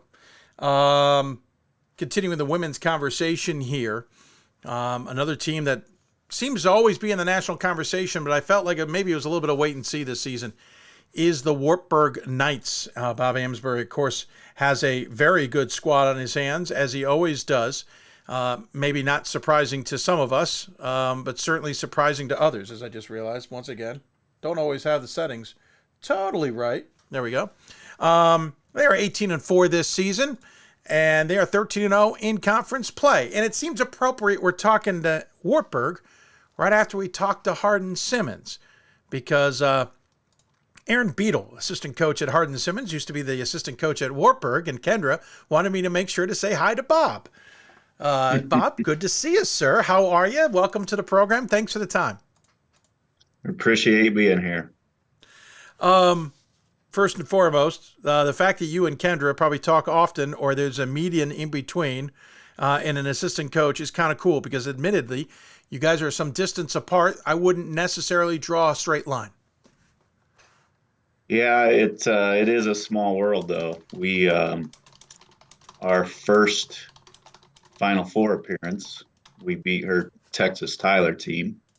So I was familiar with her, and she's built a great program in a couple spots now, and we certainly talked when her assistant job was open, and Coach Beadle was able to get back down into Texas, where he could avoid some of the snow and still do what he loves to do. So, yeah, some of the snow. They deal with some worse issues sometimes in terms of ice. So I don't know which one is a win there. Hey, let's talk about your squad. 18-4 overall. Interesting enough, 2 of your losses came in the opening 3 games, and then you had another 2 that were back-to-back in early, mid-December, we should call it, and you've been on a roll since. Before we dive into the nuances of those losses or wins or whatever the case may be, overall, how's the Knights season going along from your perspective? It's been great. We only lost really 3 seniors from last year. 2 were in our rotation, so we did have a lot coming back into this season. But every season is different, and we, I felt like we had a good plan going in, but we got shook a little bit in December on our trip to Florida, and not in a bad way. We got exposed by some really good teams, and I think that was a blessing for us. It kind of allowed our coaching staff to reevaluate some things, our rotation, our style of play. And so we worked on some changes as a result of those games and have played really good basketball since then. Yeah, you have. Again, just to recap, you started the season with a win over Edgewood rather easily, and then you were on the road against Eau Claire, and they beat you 94-83. Then you played at Eau Claire against Oshkosh. They beat you 71-58. Admittedly, that can be a tough stretch and cause a little bit of a derailment right then and there, but you got 5 wins after that against Cornell, Dubuque, Luther, Westminster, and Simpson, some of those in conference action. And then you took the losses in St. Petersburg against Scranton and Trine, obviously very good teams. Scranton thumped you 59-37. You came back and fought back against Trine 60-56. How do you keep those 2-game losing streaks not spiraling and snowballing into bigger problems? Well, going in, we want to play those teams, and absolutely, you really find out where you are at that moment in time when you play really good opponents, and you learn a lot. You learn a lot more by playing teams like that than you do about teams. If you're going to go in and win easily, what you really learn. And I knew that we would risk losing games, but our goal is to be a better team each time out. And those games, they helped us for sure. I mean, we are a much better team today for having played those teams early in the year. And, it's interesting. I think if you take a picture at one moment in time, you make a judgment about our program. And, it depends on when you see us. And still to today, it depends on when you see us. You might see us look like one of the top teams in the country for a 10-minute stretch, and then you'll see us at another point, and you're like, well, Wartburg's not that good. So, it's dangerous to take just the picture. You got to take the video and, kind of go along with the whole thing. And I feel really good about where we are. We're still we still have room to grow and learn, and we still go through those stretches. Our goal is to be great in longer stretches and push out some of those times where we're not playing so well. 37 points, though, is certainly a scary thing to look at. That said, you again righted the ship, and you've scored, hold on, I lost track, 2, 4, 6, 8, 10, 12 games straight since. Obviously, mostly in conference play, though some non-conference to get that rolling, and you're undefeated in conference action as a result. You've got 2 games left in conference play, and we look at the conference, you've got a 2-game lead on Loras, so you've all but buttoned up that number 1 slot in conference action. Of course, Loras is the last game of the regular season. I know you don't want to leave it to then, but tell me a little bit about the conference in terms of how competitive it's been this season and what's been the things to watch out for. We'll transition into talking about your team after that. Yeah, I think every coach you talk to says their conference is great, and I think that ours is the same. It's harder to win in your league because teams know you. The longer in the season you go, the more film they get, the more, the more ways they figure out how to guard you or take away what you do or exploit you. And so every coach is right. Their league, it's harder to win in their league. And ours is no exception. I think that the middle of our league is better than it's been in a long, long time. Top of the league is really good.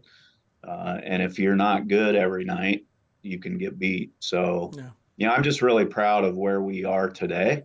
As I look back, we've had to win when it was hard and when we weren't great. And I think good teams find ways to win even when it's not necessarily easy. And I give a shout out to our kids, and I call them kids. They're not. Our players have found ways to win when it's not necessarily easy. Sometimes it looks really easy, but I'm telling you, it's not easy. So, well, impressive with your team. You got a 2-headed monster in Sarah Faber and Jadon Murphy, both averaging 14 and a half points per game, both of them pulling down their fair share of rebounds. Both of them shoot well. Faber at 41%, Murphy at 45%. Both are outside threats. On top of that, 2 of your more significant outside shooters. They both shoot free throws well. By the way, they also both hand out the ball pretty much. Murphy maybe a little less than Faber, but that's obviously for a lot of other circumstances, but they both steal too. It's interesting just looking at those 2, and I know we got 3 more I want to definitely bring up who are near double figures, but just looking at those 2, it's a go ahead, pick one. The other one's going to get you. Yeah, I think you could say that about several of our players. Those 2 are really good. They're really good players, but we don't really have a go-to, hey, we get it to this kid and they're going to get us baskets. We're more of a complement each other team. We're best when we don't try to do too much, when we can generate looks for our teammates. And when we do that, we are really, really good. So, they're both very, very good players, but it's not like they are take over a game. Hey, we got to get them the ball. It's really let's individually play our role and see what we can create for each other. There have been games where teams have tried to take out one or both of them, with a face guard or, just paying extra attention, double team. And in those games, we typically have somebody else go off for 20. One of the other complementary players. So we're built to really complement each other, and we're best when we can play that way. Yeah, the other 3 that I wanted to bring up who are knocking on the door of double figures, Macy Harris at 9.4, Brittany Young at 9.8, and Maggie Wilkins at 9.9 points per game.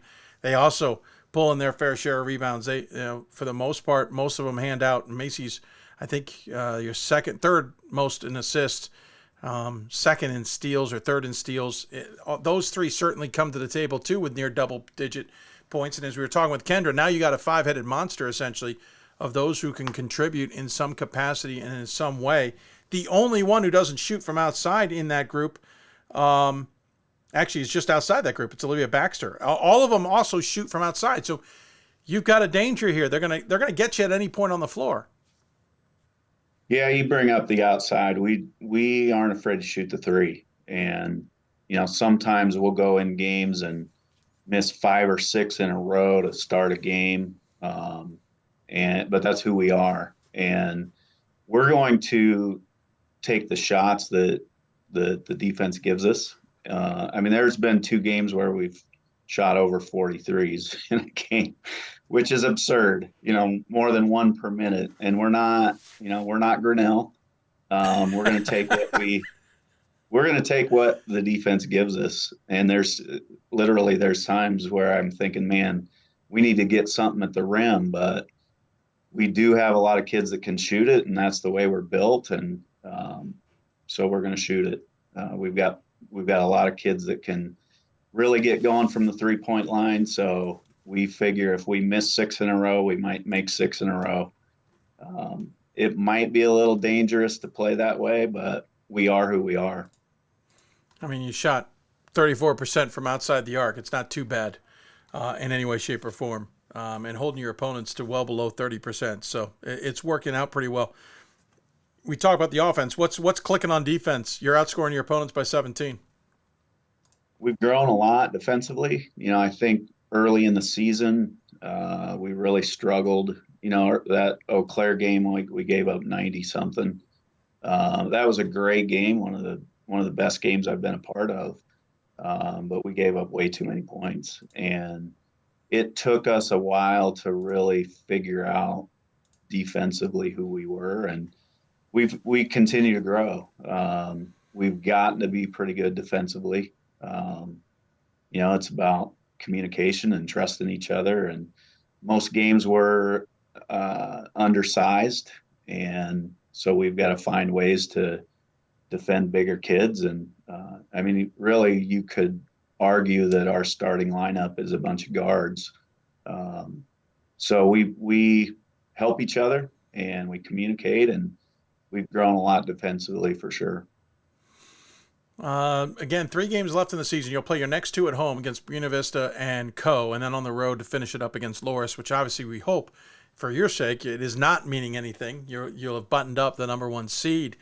Last couple of seasons, things haven't finished, I think, the way you guys have wanted. Last season, losing in the conference tournament, and then immediately in the first round, the season before, season that we played before, losing in the second round. Do you guys constantly talk about being focused and being prepared for this end run, or is it take it as it is type approach? How's it going today? We'll talk about this today. Yeah, I listen to your show a lot, and every coach is focused on the next one, and we certainly do that. But I'd be lying if I don't tell you that I look ahead. Earlier in January, we were facing a stretch where we had 5 out of 6 on the road, and I knew that was a stretch that was going to be really hard to get through unscathed. And so down the road was certainly in the back of my mind. But at the same time, you got to live in the present. And I think our team has done a really good job of understanding that no one game is more important than the other. It's, if we don't win this next one, then the one down the road doesn't, it doesn't matter either, right? It's what can we do today to be better? We played last night and won, and there's a lot in that game that we need to see on film that we need to clean up. So, it's sure you got to live in the moment, but if I'd be lying to you if I didn't look ahead as well. We look for opportunities this time in the time of year to get some of our kids some rest. You don't want to wear them out, because of what's coming up. So just keeping the big picture in mind while staying in the present has been key for this team. No, it's fascinating insight, and I appreciate it. Yes, a lot of coaches talk about on this show game by game. We're pretty used to that at this point. Coach, appreciate the time. I know there's still a lot of work to be done before you can even consider March So we won't even ask you about that, but we wish you all the luck, certainly the rest of the way. Conference can always come up and get you, and we know you'll be prepared for the conference tournament. We look forward to seeing how you guys finish. I think what's interesting about this year is I think you're almost driving later in the year than instead of making the waves early in the year like we're used to, and I think that makes you guys a little bit more intriguing this year. As always, give the coach the final word. Any final thoughts you want to share with those who might be tuned in? Yeah, we always talk about the kids that put up the stats, and I just want to put a shout out to what we call our scout team every day in practice. That group has learned every play that every opponent plays, and runs it against our top group, and has just done an amazing job. And the value that group brings to our squad can't go overlooked. A lot of our success has been dependent upon people that you don't see in the stat sheet, and that's what a great team is. And we've got a group that has really bought into their roles and is all about winning together and making each other better. And so I'm just proud of them, and our team has grown so much over the last year and a half in ways that you don't see on game night, and that's why I think we've been able to string a bunch of wins together and be successful. No, well said, and I definitely agree on the shout out to those like the practice squads or the scout teams, because they certainly are putting in just as much hard work as those who are getting the glory. Appreciate the time, Coach. Good luck the rest of the way. We look forward to talking about the Knights down the road and catching up with you at a later date. Thanks, Dave. Appreciate it.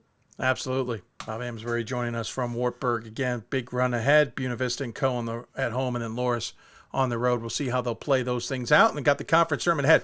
One win there, no matter what happens, and they're gonna all but wrap up the conference tournament. I should say a win coming up. They take a loss, things get a little bit more interesting with Loris lurking in that final game. When we come back, we'll switch gears, talk men's basketball. We'll start with North Park and the CCIW. They've come somewhat out of nowhere to have a spectacular season. Sean Smith will join us to talk about his squad. You're listening to Hoopsville, presented by D3Hoops.com. Back with more after this. These are your teams, your players, your community of fans. This is where they play, where they practice, where you cheer. At every meet, every event, every game. Your community is passionate, dedicated, supportive. You know the tension of a close game and the thrill of the win. So while you're cheering, keep an eye out for anything out of the ordinary. If you see something suspicious, say something to local authorities.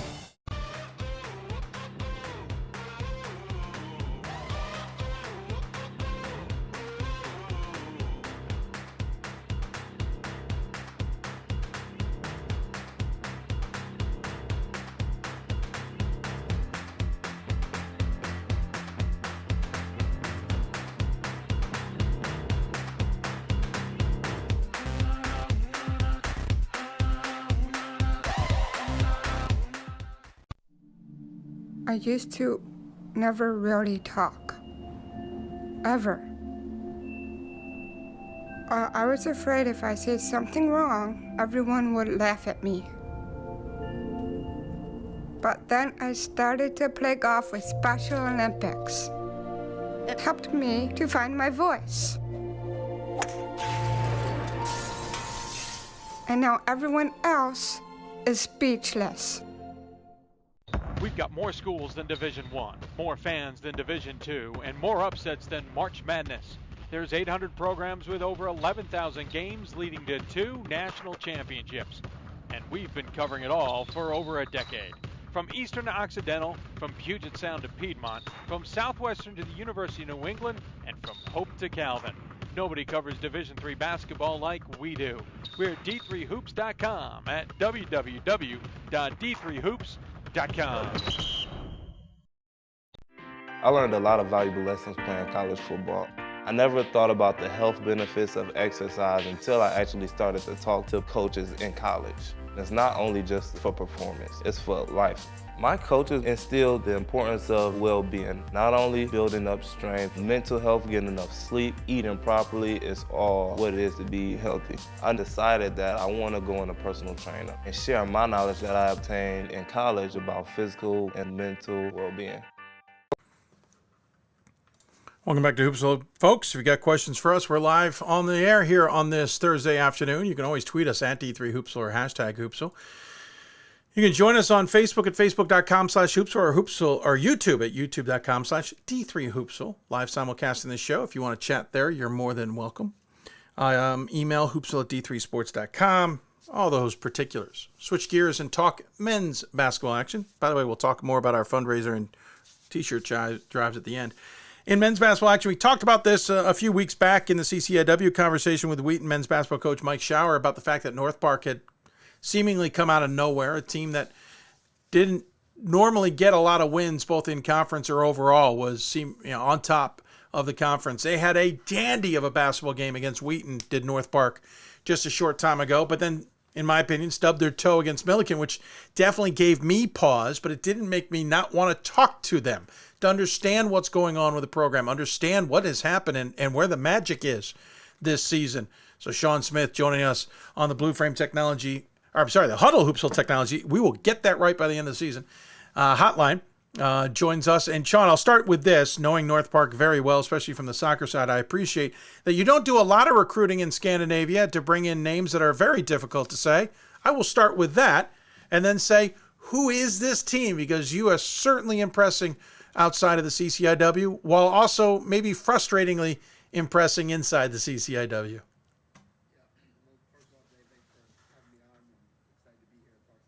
And specifically about our team here, we do have 3 guys from Sweden, so on our roster this year. So and a little tongue in cheek. Yeah, we'll try to get some more as we move forward. But yeah, really excited about our group and how quickly they've come together. We got the job in late April and, really hit the transfer portal hard because of the timing of the job, right? Most of my last spot at Wisconsin Lutheran College, our recruiting class was wrapped up already, right? And so most of the high school students had decided where they wanted to be. So that was kind of for us as a staff, we talked about how can we get competitive quickly, right? And so it took some shots and some transfers, and it's worked out well. Credit to those guys. They've really bought in. They've come in with little ego and just have worked really hard, have bought into what we're trying to do here, and have really laid a foundation for something that I think is going to be pretty special moving forward. Well, I think that's what's the amazing part here, Sean. It's not like you've been building on this for several seasons as a new coach at North Park, or that you had some guys and you wanted to kind of turn things around and you worked on the recruiting for a few years and it's finally bubbling up. This is right out of the gate. You're having an immediate impact, and we know new coaches can certainly have an immediate impact in many ways. A change in philosophy, a change in offensive systems, a change in defensive systems. Maybe a new coach brings something fresh to the table that the players react to. Those are all tangibles we get. I think I think that's amazing in this is, as you've already described, you're going at it from also a completely different tactic, diving into the transfer portal and diving into recruiting. Like, who else wants to join us? We're making a run here. That's very different, it feels. Yeah, it's definitely not something that maybe we'll do moving forward. Sure. But it's something that, we're competitive. We know how good the CCIW is. It's not really a league for building, right? That they're not very nice to those that are building, right? So we knew that if we wanted any chance of being competitive, we had to bring in guys. And we play a very different style of basketball, right, than the CCIW and a lot of schools, right? We press for 40 minutes. So bringing in a bunch of guys is kind of something that that's part of our philosophy, is having a deep team that we can play a lot of guys and try to wear you out as we go throughout the game. So definitely different. And we know as a staff that this is not normal, right, to have this much success with year one. So again, it goes credit back to the guys for buying in and doing everything we're asking them to do. Yeah, you an interesting, when you look at the schedule, just kind of an interesting look at things. First off, started the season against East West University. I'll just tell you from a behind the scenes world, we all hate East West University. Not an easy opponent, but I digress. You start really with Grinnell. And so you came out of the gate going, all right, not only is this a new program for me, it's new for new coaching staff for some of these players. It's a new school for some of these that we got to buy in and come to North Park. But we're starting with a system that's completely different. We're going to play a system game to get things really rolling this season. Maybe that's what happened in the Hope game 7 days later. They were still licking their wounds from the Grinnell game, and he took a loss there. But what I was impressed with is you immediately responded, and you rolled off 5 straight wins, including 3 big ones in conference play. Just give me a sense of that start of the season, because that is all over the place in many ways.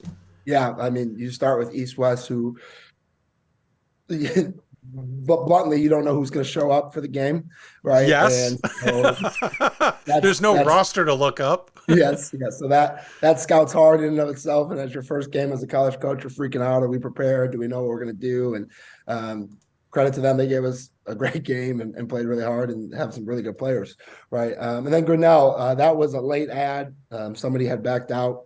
The schedule was pretty much complete by the time I got here, and then there was one game left, and somebody backed out at the last minute. And Grinnell's always looking for games, and so not necessarily what we wanted to start with, but I thought it was great for us as a new group with guys and how we want to play. It doesn't affect us as much because we want to play 9 to 10 guys. So we have the opportunity to do that. We have the opportunity to be pressed and to press them and to see how we will respond to a different system, right? And I think good teams can win in different styles, right? And then you talked about our response, Dave, and I think that's one of my favorite parts about this team is that every time that we hit adversity or we lose a game, practices amp back up, right? They get refocused, relocked in. We've had a couple longer winning streaks this year, and then we, like you said, I think stub our toe a couple times, but every time they respond, right? And last night was another example of that, right? To go on the road at Carthage, who's a very good team,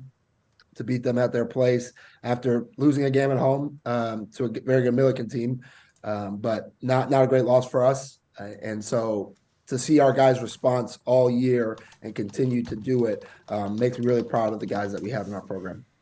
Yeah, you had an interesting moment coming out of the Christmas break. You played St. Mary's University on the 30th and 31st against Benedictine, and it started a stretch where you actually lost 3 of 5. You alternated wins and losses. A loss to St. Mary's, a win against Benedictine, a tough battled loss at Wheaton on January 4th, lost by 5, a win over Elmhurst by 4, a loss to Carthage in a high-scoring affair, losing that one by 9. Felt like that was maybe the Christmas holiday got to everybody, and it was a little bit of a tough kind of restart to things.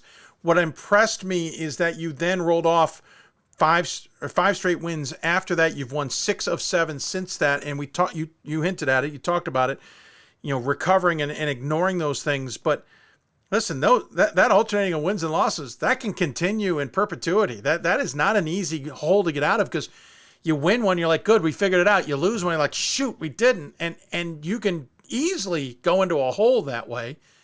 Give me a little more insight on how you broke out of that little kind of tit for tat. Yeah, credit to St. Mary's and Raheem Anthony, who to me might be the best Division III player in the country. He had a heck of a night against us and hit a heck of a shot to beat it with the buzzer. Credit to Coach Joe Fano, who's an ex-North Parker, coach on staff here, is doing a great job, and they're competing in a really good league up in Minnesota as well. So, yeah, that was I would say maybe the valley of our season so far, where we just kind of were trying to refocus and kind of figure out, right? Team forming is one of my favorite parts about coaching. And, when you win a lot at a high clip like we did at the beginning of the year, right? Sometimes things get thrown on the rug that you don't notice about your team or about yourself, right? And so during that time, I think we grew so much as a team to really realize, right, we're good, but we're not good enough to just roll the ball out and not have a sense of urgency. I mean, I think that's our group's biggest strength, is that for the most part, on most days and most nights, they really, really play hard and play with a sense of urgency. That, our team motto this year was nothing to lose and everything to prove, right? You've said it, Dave. North Park came of nowhere, right? And we know our program's history, and it's a rich history, as you can see behind me, a long time ago, all right? But recent history, so.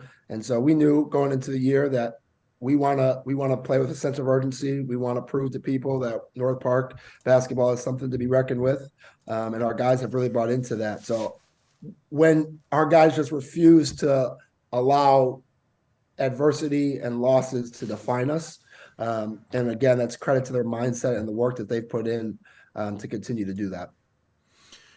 I don't have the history in front of me because, God forbid things work properly when I need them to. There we go. It popped up. I complained about it. The internet listened to me and went, here's your webpage. Yeah, we hung our heads on this a little bit in the last few weeks, especially in our conversation with Wheaton. But 3-11, or 10-14 last season, 3-11 in the COVID season, 4-21 back-to-back seasons prior to that, 5-20. We have to go back to 16-17 when they were 18-11, but really that's about the one highlight of any team that's other than barely being above 500. It's been hard, it seems, for North Park to have an identity and keep momentum. You talk about, obviously, their heyday was a heck of a heyday. It's amazing the impact you've had. Again, your first head coaching job, as you said, you came from Wisconsin Lutheran. You're an NAIA guy, so many ways Division III is a little bit different. No scholarships, for example, even though I do know NAIAs sometimes have no scholarships. I'm not painting with that broad a brush. Just from your perspective, taking over this program, knowing the history, knowing the immediate history, was this even remotely on the radar in terms of we can turn this program around and have this big in an impact on not only the program, but the CCIW, national conversation, whatever, right now, here, let's do it. We can do it. Or was this something that you certainly hope to have these kinds of seasons, but really 500 would be great? Yeah, I think to be brutally honest, when I took the job, I was, hoping to be 500 in year one, right? As we got deeper and deeper into recruiting and more of these guys were saying, yes, they want to be part of North Park basketball, I had a sneaky feeling that we could surprise some people just because I knew the type of guys we were bringing in and the relationships that we had built with them in a few short months, to bring all those guys in and to see what they were doing. So, I would be lying if I thought we would be where we are now. And perspective says, it's been a fun ride. But now we're greedy because we're here and we're right on, right. And our guys set goals at the beginning of the year that people would think were crazy when you heard them, right? We went on a team retreat at the beginning of the year and set goals as a team and talked about it. Personal goals, academic goals, right? Men goals, how are we going to be, but team goals. And if you were a fly in that room, you would have probably been looking around like these dudes are insane for some of these goals, but they're really close to reaching some of them. And so again, credit to the guys and our staff that have bought in, right? And we talk about it all the time. Beginning of the year, nobody thought we'd be here. That's more motivation to continue to prove people wrong, right? But also motivation to prove us right? The 23 guys in our locker room and our staff that believe in each other, believe in what we're doing. That's really what keeps us going. I want to talk about the team in a moment. Quick question about the coaching. Again, your first head coaching job, and you get thrown into the CCIW. Even if it was a team, let's be honest, was at the bottom of the CCIW, you're still in the CCIW. You're taking on programs that have recently been to Final Fours, been in the national conversation, championship opportunities. If it's Augustana, it's North Central. If it's not North Central, it's Illinois Wesleyan. If it's not Illinois Wesleyan, it's Carthage. If it's not it's Wheaton. It's somebody. You had to feel a little bit like you were absolutely walking into some deep water. I'm impressed with how you reacted and how you've improved and how you've gotten to where you've gotten. But I am curious, that initial reaction when you got the offer, did you think to yourself, wait a minute, what am I doing here? I knew. I felt like a small fish in a big pond, definitely, right? I remember our first conference coaches meeting. and just being on the call with Ron Rose and Mike Shower and John Baines. And I'm like, what am I doing here? This, what? And so, yeah, it's a great league. It's really, really good every night from 1 through 9. Anybody can beat anybody. We've beat people have beaten us, right? It's just incredible. And the coaches are super prepared. I think they're some of the best coaches on any level across the country. Every team is prepared. Every night is a battle. There's no such thing as an easy game in the CCIW, home or away. So yeah, I was excited for that challenge because I knew how good the league was, but I would be lying if I didn't say a little nervous too to see if we could hang. Talk about the squad. Colton Van Lanningham, 16.5 points a game, 13 points a game for Marquise Jackson, nearly 13 points for Jalen Boyd. Shamar Pumphrey's got 12.3 points. It's that 4, nothing against Jordan Boyd, who's got 8.7 points per contest. It's those 4, and then him. It's that 5 group that starts pretty much every game. There's others I know on this team who are contributing, but stats-wise, those are the ones who jump out. They all rebound between 3.5 and 5.5 rebounds per game. Pumphrey is dishing out more assists than I can even fathom at this point, 106 in 22 games. But all of them hand out of assists at a clip of at least 3 per contest. You also get steals from every single one of those guys. That's got to be a heck of a FISOM. Give a sense of who was here and who was new. Yeah, so 3 out of those 5 guys are transfers that we brought in, and then Jalen and Jordan, who are our 2 captains, and have been at North Park. And I'm so happy for those guys as seniors to be a part of something like this, right? This is a season you'll never forget, right? Yeah. And for it to be your senior year, and specifically for those guys in Adam Boa, Carl Polk, Jacob Williams, guys that have been here, through some of maybe the leaner times. To continue to believe and to put in the work. Jalen has improved tremendously. If you just look at his 3-point percentage from last year to this year, it's insane. We talked about it in April when I got here, and just said, this is something you have to improve on. And he did it. He took it and he worked his butt off all summer, and he's doing individual workouts every day with us and the coaching staff, and it shows. Jordan, when he's been up and down this year, and he would tell you that. But last night he won us the game, right? And he's done that a couple times with his toughness and his ability to score on the low block. And he's a guy that when he's going, you can throw it in and calm the rest of us down, right? Shamar has turned into one of our best leaders. Shamar came from Aurora, who was also going through some lean years while he was there. And I've been so impressed with how much Shamar has grown as a man. How much he has taken responsibility and a voice in our program. And he's a special talent. He's really, really fast. He's really hard to keep out of the paint, and he's not selfish, right? He really dishes the ball, as you can see at a high clip. Stats say it, and is a great defender. Same with Marquise Jackson, who's coming from a higher level. He's a Division II transfer to us. Played and won GLVC Conference Defensive Player of the Year in a really, really good Division II league. And he hasn't come down here and said, "Oh, I'm the alpha," right? He's bought into our program. He's a nightmare for teams on defense. He just dogs the ball the whole way down 94 feet, and has really become a great part of our program. And then Colvin has had a heck of a year. Freshman year at Earlham, almost averaged 18 a game, right? And now is doing pretty much the same thing in the CCIW as a sophomore. Really, really potent offensive threat. But the thing I love most about Colvin is he cares just as much about offense as he does defense, right? And that's not always true for guys that can really pump it like he does. And he really, really scores it. Multiple 30-point games this year. Colvin is one of the best two-way players in our league. And he's not even scratched the surface of how good he can be as only being a sophomore. So those 5 guys have been our rock for sure. But we can't run the system we run without a bench that contributes. And we've had 5 to 6 guys every night make big plays. Devontae Robinson last night, our Division I transfer from Stetson, 3 for 3 from the 3-point line, shooting like 45% from 3 this year.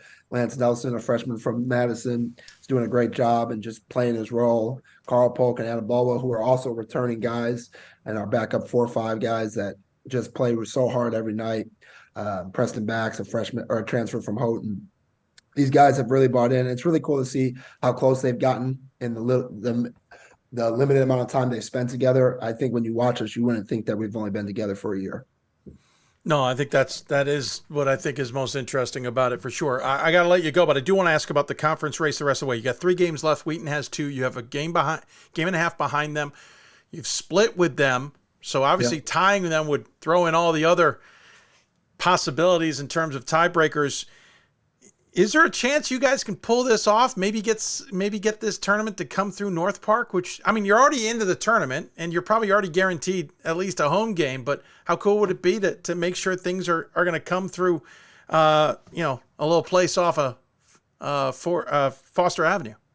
Yeah, it would be awesome. It's one of those goals that I think we talked about at our team retreat, that people would look at us and think we were crazy, right? And we're right there. We'd like to think we can do it, right? Unfortunately, because of something we did and slipped up a little bit last week, we don't control our own destiny, and Wheaton's really good and really, really good. So they don't usually beat themselves. So we got to take care of business on our end. We have to basically win out and hope they lose one. But at the end of the day, as long as we keep winning and keep being who we are, all that is just, it doesn't really matter at the end of the day, right? Because we still have our other goals to reach. But we're going to keep fighting, Dave. We hope it's a possibility, and we're going to try our best to make it reality. Listen, I know Mike Shaw real well. If you want to call him and say, hey, listen, do you mind stubbing your toe once? Just to make it interesting for all of us. I can make that call if you'd like me to. Please do. I don't think Mike will agree to that, though, knowing him. No, if he's listening right now, he's throwing things at his phone and maybe deciding never to talk to me ever again. Hey, Sean, thanks so much for coming on the air. I really appreciate it. Great insight on the Vikings. Great to talk about North Park. Congratulations on a tremendous first season. I cannot be understated, just the impact you guys have had so quickly in this conference, and we certainly hope you'll be able to continue to make that impact down the road. We have a tradition on the show. We always let the guest have the final thought, the final word. Any final thoughts you'd like to share with those who may be tuned in? Yeah, first I want to thank you, Dave, for all you do for Division III hoops, and Hoopsville is awesome. I'm a big fan of the show and excited to be on it today. I want to thank my family for just the support they've given. College basketball is a grind, and I got 3 little kids at home and a wife that are awesome supporters, are in every game. Thank you to our guys for buying in. Thank you to our staff, who's tremendous, the best staff in the country. They work their butts off for us and continue to be great and a lead at what they do. So just very thankful for everybody that surrounds us. Thank you to the North Park community and the support that they show. We have fans traveling to games, and it's been fun to see the excitement around campus. But also, we have fans coming with us on the road too. So that's been fun. So just a lot of thanks and a lot to be thankful for. Well, thank you, Sean. Certainly a theme of thanks on this show today, and it's so appropriate. Have fun, enjoy it, and we'll look forward to catching up with you down the road. Thanks, Dave. Appreciate it. Sean Smith joining us on the Hudl Hoopsville Hotline. Appreciate his time. When we went a little over, we're actually late getting to our next guest. We'll get to them shortly. We'll be talking to Utica men's basketball up in New York's upstate New York. But great to talk about North Park. It's fun to learn more about them. Seriously, it's not every day a coach in his first head coaching job comes into a tough conference like the CCIW and makes a huge impact like they are making. I can't say how much. We cannot overstate that. And if you wonder why top 25 voters are a little bit hesitant, consider that. When's the last time you saw that happen? It makes you pause and wonder what's going on, try and understand more. I think the loss to Milliken hurt. He mentioned it certainly hurt in conference play. I think it hurt a little bit in other ways. But in the meantime, bonkers awesome. Take a break. When we come back, talk to Utica men's basketball. You listen to Hoopsville, presented by D3Hoops.com. Back with more after this.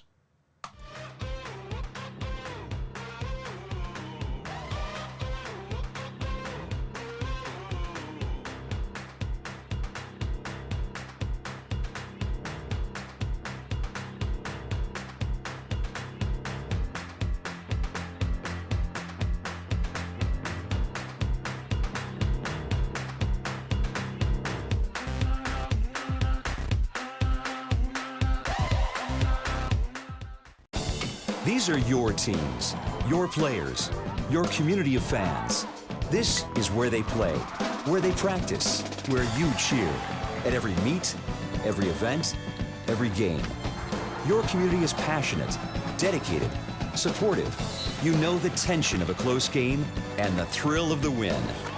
So while you're cheering, keep an eye out for anything out of the ordinary. If you see something suspicious, say something to local authorities. It starts right when you hit the court. You imagine your finest moment. The game-winning shot that gets you to the dance, a monster dunk or no-look pass, and cutting down the net. Sports lets us dream of our own success and prepare us for our finest moments on and off the court.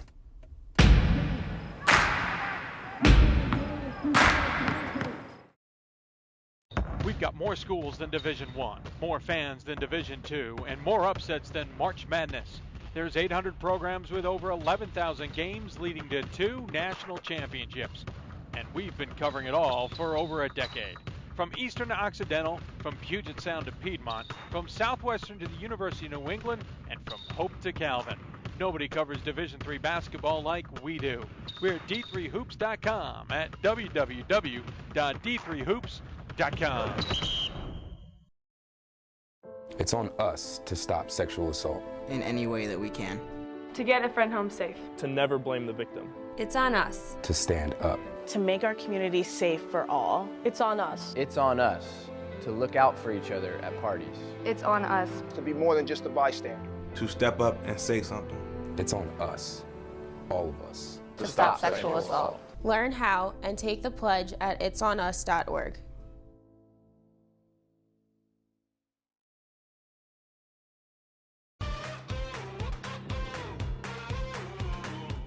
It doesn't like us. Somehow we got to figure out the new works of Wirecast that we have updated. If you got questions for us, tweet us at D3Hoopsville on this show. We will do one more segment after this, which means we'll go a little bit later, but we were kind of expecting to do that nonetheless.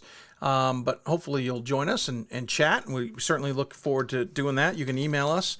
You can tweet us. You can wherever. You know how to get it. It's all scrolling at the bottom of your screen, but I'll repeat it. Hoopsville at d3sports.com is your email address. D3Hoopsville is your Twitter account, #Hoopsville. You can also join us on Facebook, facebook.com/Hoopsville. You can also email, youtube.com/Hoopsville is another way to get a hold of us. Lots of ways to talk to us. We certainly appreciate it, however you choose, and we'll interact and have fun with you nonetheless. We're having another Sean on the show. Apparently, we're all about commonalities this season. Go figure. Sean Coffey has a really good program at Utica. My favorite because they're the pioneers despite having a moose for a mascot. And I appreciate having the moose at Utica because I'll be honest, I've been to Utica much of my young life and even into my adulthood. I don't think I've seen a moose around that area ever. I never have, but I like the mascot anyway. It makes me think maybe they're out of Alaska, and we've just lost track of them completely. Joining us on the Hudl Hoopsville Hotline to talk all about that, including whatever I'm mumbling about, is Sean, the head coach of the Utica men's basketball team, who coach. You guys are having a tremendous season. Nazareth was really hoping to have a good year, and you've said, no. You sit over there. We'll beat you twice and control this conference. You got to be thrilled with how this is all working out. Yeah, we've got some older players and and they do too. So, we've seen each other so many times over the years and a lot of fifth year. We even have a 6-year player this year. So just a lot of old men out there, playing against each other a lot, and they know each other pretty well. But yeah, I know it's been a nice year so far, and, good start and everything. We tripped up the other night, on the road for our first loss in the conference. But, that's kind of been the message. Like, we've started a lot of these seasons really well. We want to finish really well. So that's kind of been in our heads here down the stretch. Yeah, no. This time of year, we're certainly used to teams who take a bit of a stumble. We just got talking in North Park, who stumbled against Milliken the other night. Of course, you guys lost to St. John Fisher, but St. John Fisher had tripped up Nazareth. So from my perspective, I'm not overly shocked by it, but I know it stings for you guys because outside of that, you had to control the conference. I think even a 3-game lead. Now it's down to a game and a half, so it must be 2.5. Now there's a tie between Nazareth Alfred, who's also having a tremendous season, and St. John Fisher right behind you. It makes the finish to this campaign with 4 left just a little bit more nerve-wracking, doesn't it? Yeah, it does. And then we have to go to Alfred tomorrow night, which is another really tough place to go and win, and long trip for us on a Friday night. Then turn around and play Elmira at their place the next day. So we knew this was going to be probably the hardest week of the year. 3 games on the road, Tuesday, Friday, Saturday, but it is what it is. So we got to go compete, and we have some older players that have done this before and have won in these places. But now it's time to step up and kind of keep our own destiny in our hands, if you will. Looking at the only other 2 losses this season, Cortland, who at the time was really having a tremendous season, they beat you 85-78 at home. And then on the other side of Christmas break, Oswego got you 79-59. But Oswego, certainly in the back half of the season, has been getting everybody. When you look at it, they're not bad losses. I'm more impressed with the wins. Again, you beat St. John Fisher earlier in the season, and you beat Nazareth, a dandy of a game on the 10th of January, which went overtime at their place, 85-81, which I think definitely announced that you guys were for real. And then you got them back at home, 68-66. I know you're looking at it and going, man, hate the fact that we lost to St. John Fisher the other night, but you got to be thrilled with just the season you're having, because in many ways, despite a 23-4 campaign last year, it feels like you guys came in a little bit under the radar. Yeah, and I don't know, I try not to pay attention too much to that stuff. Why we're under the radar, I don't know. We had a lot of the same returning players and the same all-league players. We have, our 5th all-time leading scorer is on our team still as a 5th-year player. So, we lost some good players for sure from last year's 23-win team. That just came up short, in the final by a point after one of those guys blew his ACL out in the day before. So we've had some rough goes of it with some of our luck down the stretch of seasons. But I think anyone in our region understood that we were probably going to be pretty competitive with what we were returning this year still. So one of those things, you just got to go play the games. And, we tried to beef up our non-conference with Cortland and with Oswego. And unfortunately, our one player I was mentioning rolled his ankle in the 4th minute of the Cortland game and didn't play in the Oswego game. So, not making excuses. Everyone's going through those things all throughout the year, but it impacts a game, how we're game planning and stuff. So, we're happy thus far. Still the sting of the other night is kind of hanging, but we're excited to just get back out and play tomorrow night and see where we're at. I mean, at least the injuries then and not now, and you're having to adjust to it so late in the season. You got through it with a couple of tough losses, and while the injury won't factor in, you make this region a little bit deeper, because instead of it just being Nazareth and Oswego and at one point Rochester, which seemed to fall off, now it's also you guys and maybe some others as well. This region's been looking for some depth, and it looks like we have it. And obviously in the first regional rankings, we're not getting a ton of information there. We'll find out more later, but how important now is it to finish strong? You've got these 4 games left. And as you mentioned, Alfred's the big beast coming out, plus the conference tournament after that. How important is it here to learn the lesson from St. John Fisher and go, we need to finish strong the whole rest of the way here?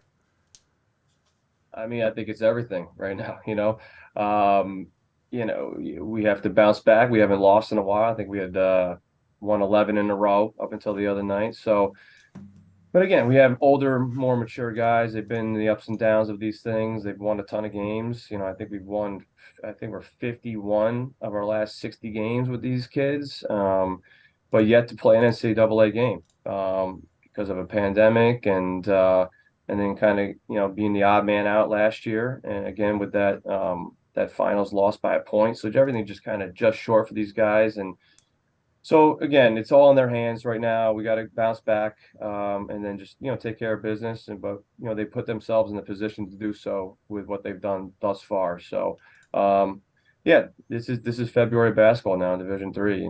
Everything happens very quickly. You can be feeling pretty good to it being over, really fast. Or some really special things can happen towards the end of the month into March. So but I want this for them, to get those experiences of, winning some championships, which they have.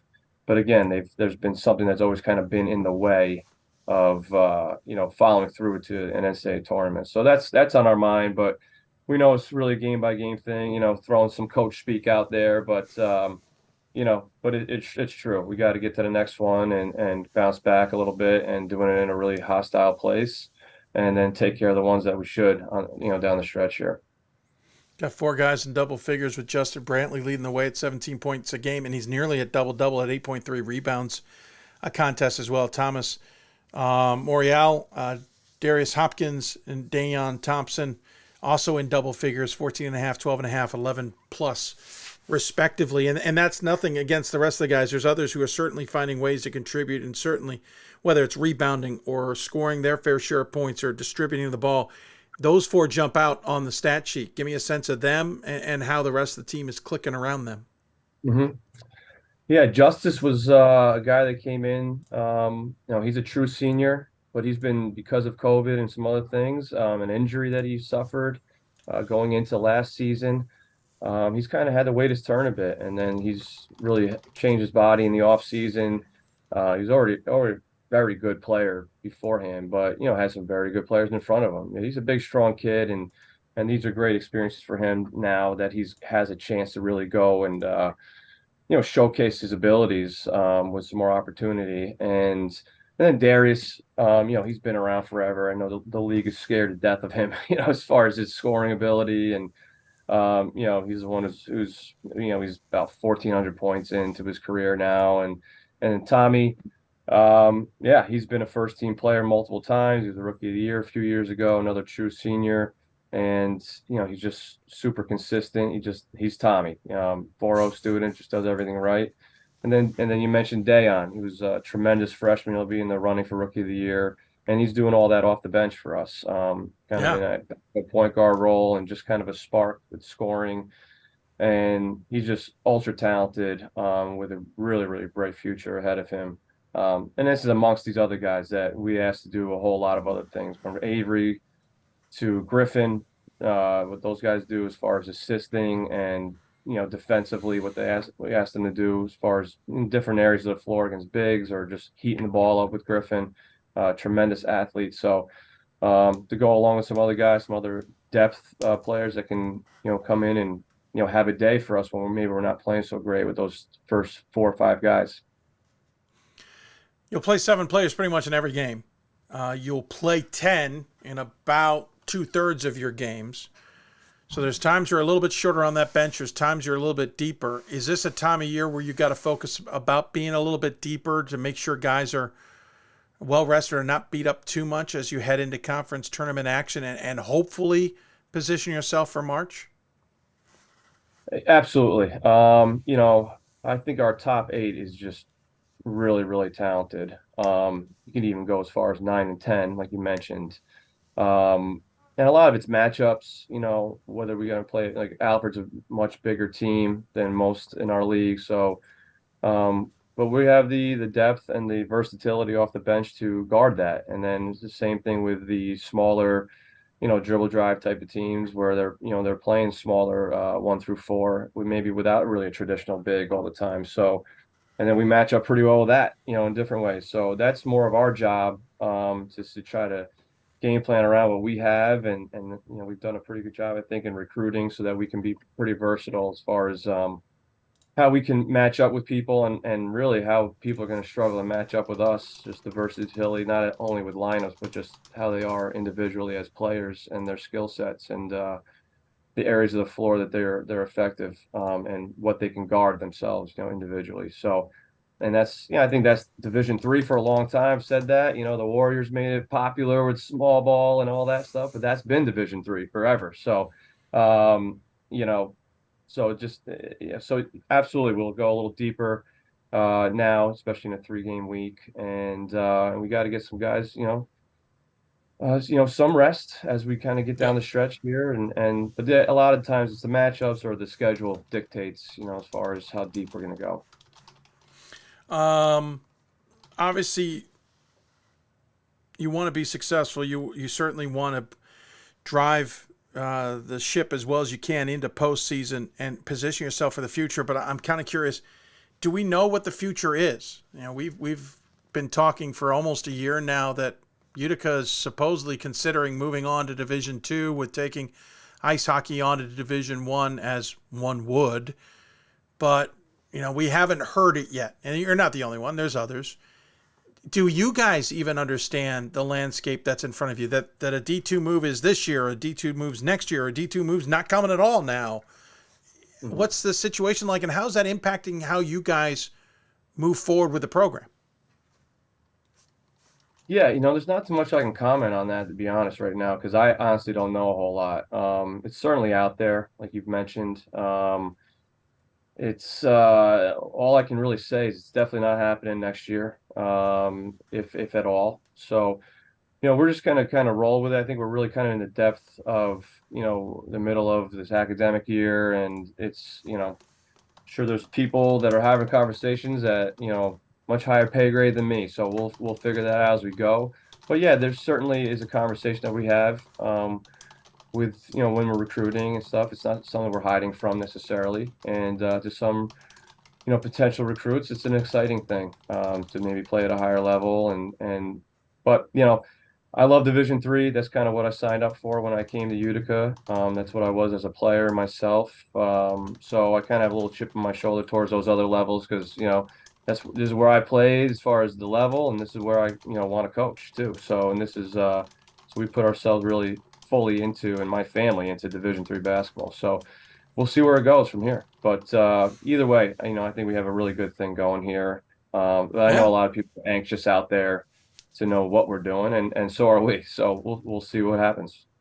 Yeah, that's interesting. So we know for sure that there's no application in that you're departing, that you're going to be in the E8, you're going to be in D3 for next year. You're able to set that schedule. That's great to hear, because we haven't heard that. There has been this unknown. Was it going to be this year or next year? So that's at least something you can build on. Mm-hmm. Yeah, and that's honestly, it's about as far as I can even comment without saying, because I don't even know. You know, so no, I get well, and God forbid they have put in the application, and tomorrow you're going to find out. Maybe you are going somewhere, but it's interesting to hear that the goal is, or the plan is, that you will play in D3 next year, which I love. Personally, from my affiliation of the upstate New York area, I'd like to see Utica stay in Division III. I'm also biased because I don't want anybody to leave Division III, so I play that card as well pretty hard. Coach, I've given you taken a lot of your time. I appreciate it, and great insight on your program. Obviously, very successful season. Admittedly, in hindsight, I'm not sure why off the radar. As you said, a lot returned from last year's really successful team.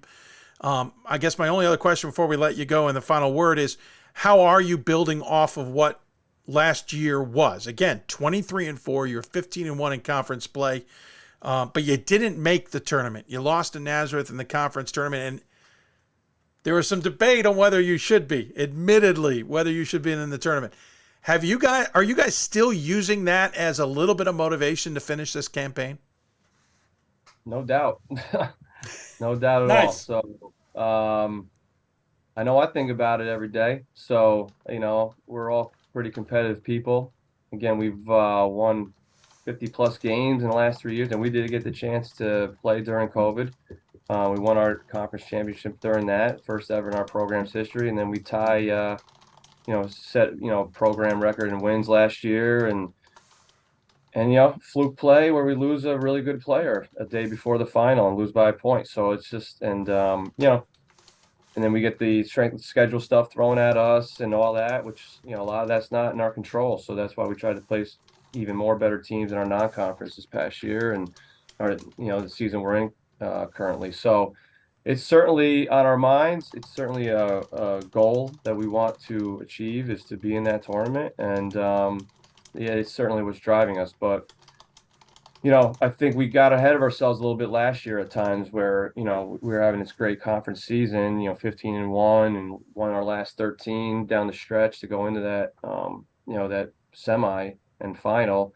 And where, you know, we were so focused on NCAA tournament, we wanted to dance, all that, where we needed to still finish, where we, what was in front of us. So yes, we do have eyes ahead as far as that, but, we still need to do what's in front of us these last four regular season games tomorrow in particular, and then we, go roll the dice in the tournament. Hopefully we're hosting it. Well, that would be amazing. I know it'd be important to get everybody to come through Utica, if at all possible. Congratulations. Appreciate the time. Great insight on the Pioneers. We wish you luck down the road, certainly in conference play and in the conference tournament, and hopefully we're talking about you on February 27th when the brackets are announced. In the meantime, we always give the coach the final word. Any final thoughts you'd like to share with those who may be tuned in? Yeah, those that are pretty close with our program. We lost a member, Christopher Bamba, a few years ago. Who was a freshman. It was right at the beginning of COVID. As everyone remembers that school year, just campuses being let, everyone had to go home. So it was kind of like got torn away from each other after that season. And, kid, very humble background Chris came from, and 6'7", left-handed, very raw, but extremely athletic. 4.0 student in his first year, and he passed in a tragic drowning accident. But he would be a senior this year, so we think about him every day, talk about him often still, and we'll be honoring him on Senior Day with his family coming up here to Utica. He's from the Kingston area, New York City originally. So it's just a story that we, and a person that we want to just keep alive with speaking and stories, and just keep repeating his name. So you see that number 5 around our program, that's him. So, and he'd be a senior, and just a great kid, and gone way too soon, but he's touched our campus and our program forever. So so we really miss Chris. Well said. Not that we forgot, but we realized that sometimes programs move on. It's nice that you'll still be honoring him on what would have been his senior day. So tip of the hat to you guys. Well done. I know it'll be emotional, but I'm sure it'll be a rousing game as well. Thanks for the time. Take care of yourself. Appreciate that final thought, and we'll look forward to talking to you down the road. All right. Appreciate it. Thanks for having me. Absolutely. Sean Coffey joining us here from Utica. The Pioneers, I wouldn't say in control of the conference, but they're certainly in a good position, right? 13-1 in conference play. Their next group, Nazareth, Alfred, St. John Fisher, all 12-3. By the way, steep drop off to Hartwick at 6-8 after that. So it is that 4 group. So 2-game lead. They've got 4 to play. I think everybody has 4 to play. So still a lot at stake, but Utica in the driver's seat as of now. Would love to see things go through the Clark Athletic Center in that conference, just because it's so much fun. We'll take a break, wrap up the show, tidy some things up, answer any questions you may have, give you a sense of what we got coming up, excluding our exclusive show next Thursday. You're listening to Hoopsville, presented by D3Hoops.com for the WBCA and NABC Studios. More after this. Great moments are born from great opportunity. That's what you have here tonight. That's what you've earned here tonight. This is your time. Now go out there and take it.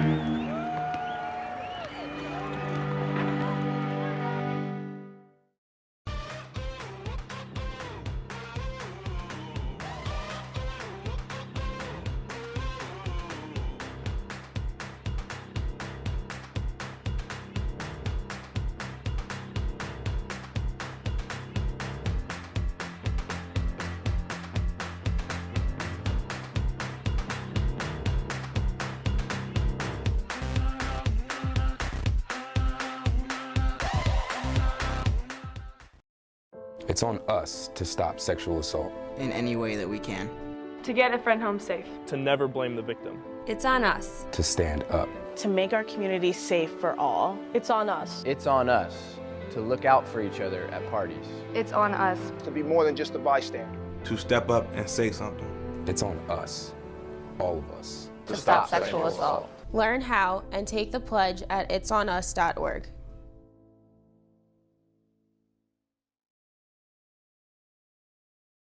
There are over 480,000 college athletes. Only 2% would go pro. That means over 470,000 will not get a shoe contract. No autographs. No private jets. no fan clubs, no Hall of Fame inductions. Instead, they will walk away with something much more valuable.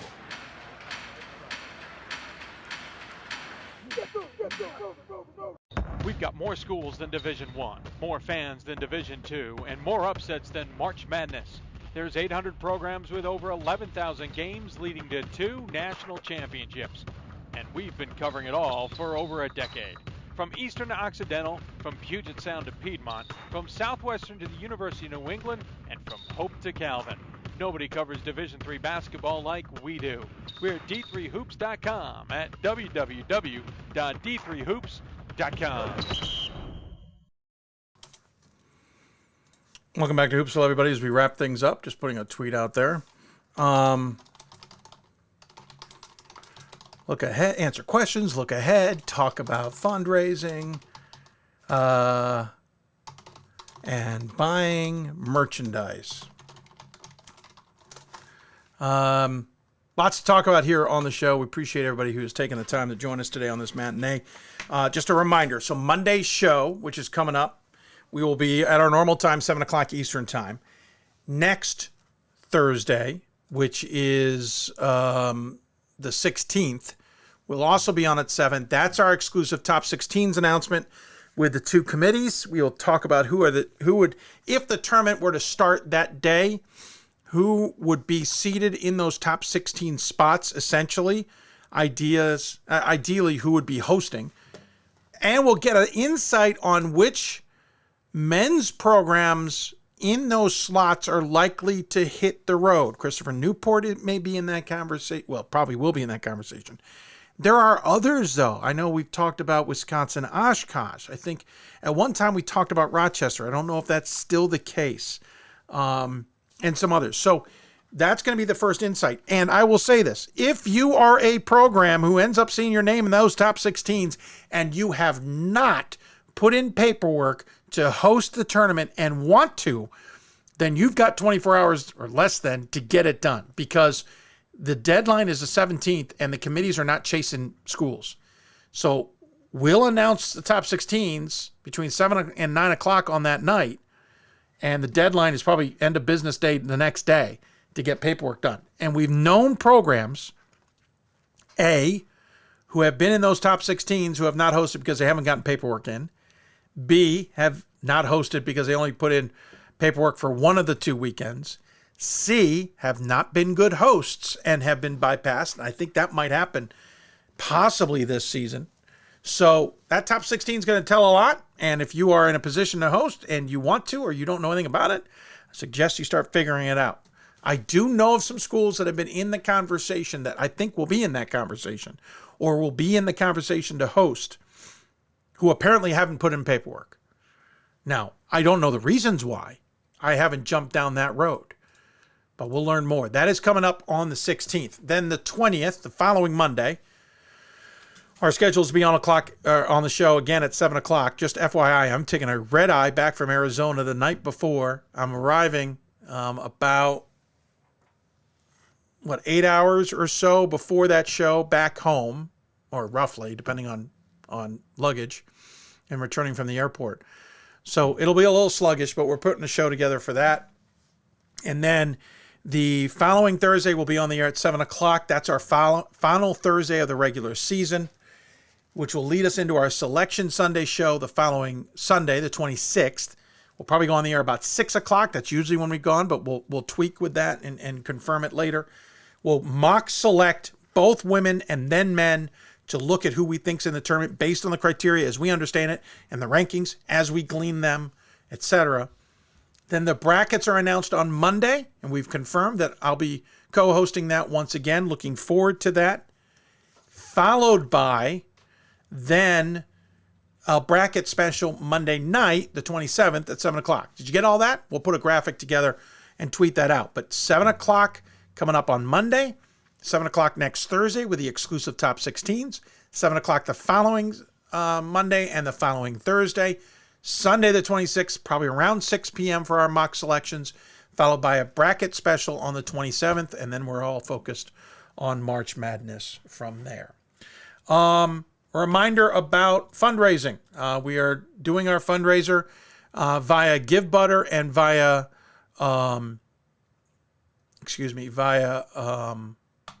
Venmo. There's your GiveButter campaign. No increase in the last couple of days, but we're at $1,100 there. Our Venmo is another $640 on top of that. We have information we have tweeted. We have information we've shared elsewhere to get that. GiveButter, there you got that QR code. If you got a screen right there, we got it on your screen in 2 different spots. You can just click, take a picture of that, and that will send you to the website to make a donation. We do lose a little bit of the money through GiveButter because there's a processing fee. That's why we have the Venmo set up. That Venmo information we'll try and maybe in the future have on our screen as well. That is, look up Dave McHugh. Everything together, one word. You can donate through that as well, which we certainly appreciate. We will push that more. We also have our merchandise, which we have tweeted out many a time. The merchandise sales go towards benefit us. That only runs through the 17th so that you can get your shirts by the middle of the NCAA tournament. And so we've got all that to do. That will help you. They've got a lot of great ideas. We will try and continue pushing those, especially as we go in to the final week next week. Not the final week, but the week next week, certainly. The fundraiser, we're hoping to raise all our funds by the time we're done doing the bracket special on that, the 27th.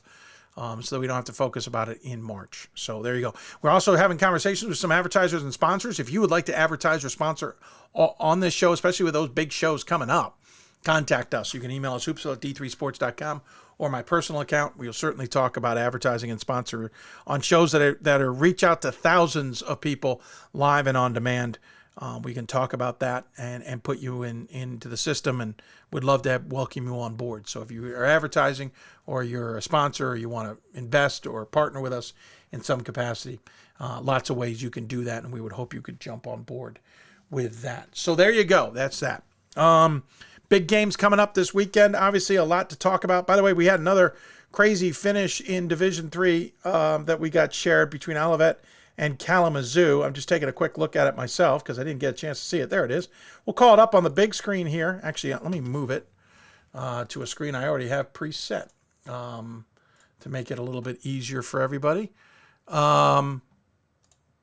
Score up. Yeah, I'm going to have to make one adjustment here. Hold on a second. I need to make it that we aren't cropping it like we were doing with some of our other camera shots. There we go. So the score is on your screen. This is going to be Olivet and Kalamazoo.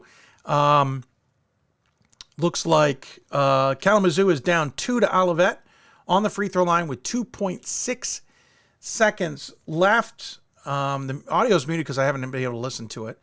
So here you go, and we'll hit play. Wait, hold on. We'll back it up. It was 5.5 seconds left. Shooter on the line purposely misses it. Hard off the glass. Good rebound. Kick over to the corner. Three-pointer on the way. Buried it with 1.4 seconds left. That is how Kalamazoo got the victory. Pretty darn impressive there. Thanks to Olivet's SID for sharing that with us. That was another one of those bonker finishes like we had across the board in Division III of late. Of course, the NJCU and the Maryville finish and all of those things. So really impressive. I want to thank, before we go any further, I'll quickly thank our guests today. Kendra Whitehead from Hardin-Simmons, Bob Amsberry from Wartburg, Sean Smith from North Park, Sean Coffey from Utica. Of course, thanks to their sports information directors as well, Chad Grubbs at Hardin-Simmons. Forgive me because I used to be working with Katie Joe at Wartburg, but the one who reached out to help us this time around, sorry, I'm trying to find the email. Where is it? Well, I'll skip and come back to that. Chad, obviously, we mentioned helping us at Mary Hardin Baylor. I should have written these down ahead of time, and I do apologize. That is a mistake on my part that I need to do a better job with. I can't seem to find them. Apologize. Oh, Adam, of course, Zabrowski at Utica. Big thanks to him for his help. I can't find who I'm looking for. I want to thank Tyler Woolbright. Sorry, Tyler. Woolbright at North Park. Huge help with that. Really appreciate his time. And I apologize at Wartburg because there he is, Ben Woods. Thanks to Ben Woods at Wartburg for his help in getting everything situated. We'll have more guests coming up. We'll have the top 25 on the men's side on Monday's show as well. Piecing those pieces together and looking forward to talking to more coaches and maybe even student athletes when it's appropriate and some others. So lots of great content, lots of great conversations. We really appreciate it. And thank you for your support as well, whether you've donated to the show, whether you've supported us by sharing it. Please, if you're listening to the podcast, give us a review, give us a star liking, like 5 stars maybe. That's always good. If you're watching us in the video and the video's your jam, that's all good. You don't have to necessarily do a review, but make sure you share it with your friends because if you want to talk Division III basketball, you of course need to listen to Division III to D3Hoops.com. That includes to you, Rex Chapman. You should tune in as often as you can. I think it would be a good thing for you, and we certainly appreciate it. Actually, I think we may have gotten a donation through Venmo that I missed. Hang on, I'm double checking. No, I'm just misread it. So thanks everybody. Appreciate it. We're going to sign off. So a quick reminder, next Tuesday we get our next set of regional rankings for the first time on the men's side that will be ranked. On the women it'll be Wednesday. Hopefully a little bit quicker turnaround than 4 o'clock. I am now suspicious that was purposely done in Atlanta, and we'll certainly chase that down to figure that out. I want to thank everybody behind the scenes for their assistance as well, and thank all our guests for coming on the show. Thanks for interacting with us.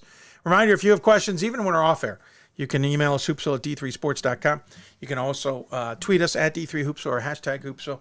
You can also join us on Facebook, facebook.com/Hoopsville, which actually kind of reminds me, I should have been checking our message board. We sometimes get messages through the comments section through the messenger session, which we don't normally see. And I don't actually see any questions today. So that's a relief, but I gotta do a better job of keeping track of that.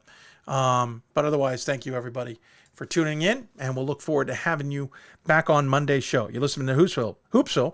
Thanks to our partners at the Women's Basketball Coaches Association, the National Association of Basketball Coaches, and D3Hoops.com for their support. Also, a huge thank you to Hudl for their Hudl Blue Frame Technology for their help with production of this show and the sponsorship of our hotline. We'll take a break. Be back on Monday, 7 o'clock Eastern. There's going to be some bonkers good game starting tonight even, which is where I'll be at a game throughout the land. Make sure you log on to D3Hoops.com. Check out the scoreboards. Get your links to videos and live stats, SIDs. If you don't have a link on there for some reason, get us the link or log in yourself and add the link so that we make sure we get people to your broadcasts and your live stats. Thanks, everybody. We'll look forward to talking to you down the road.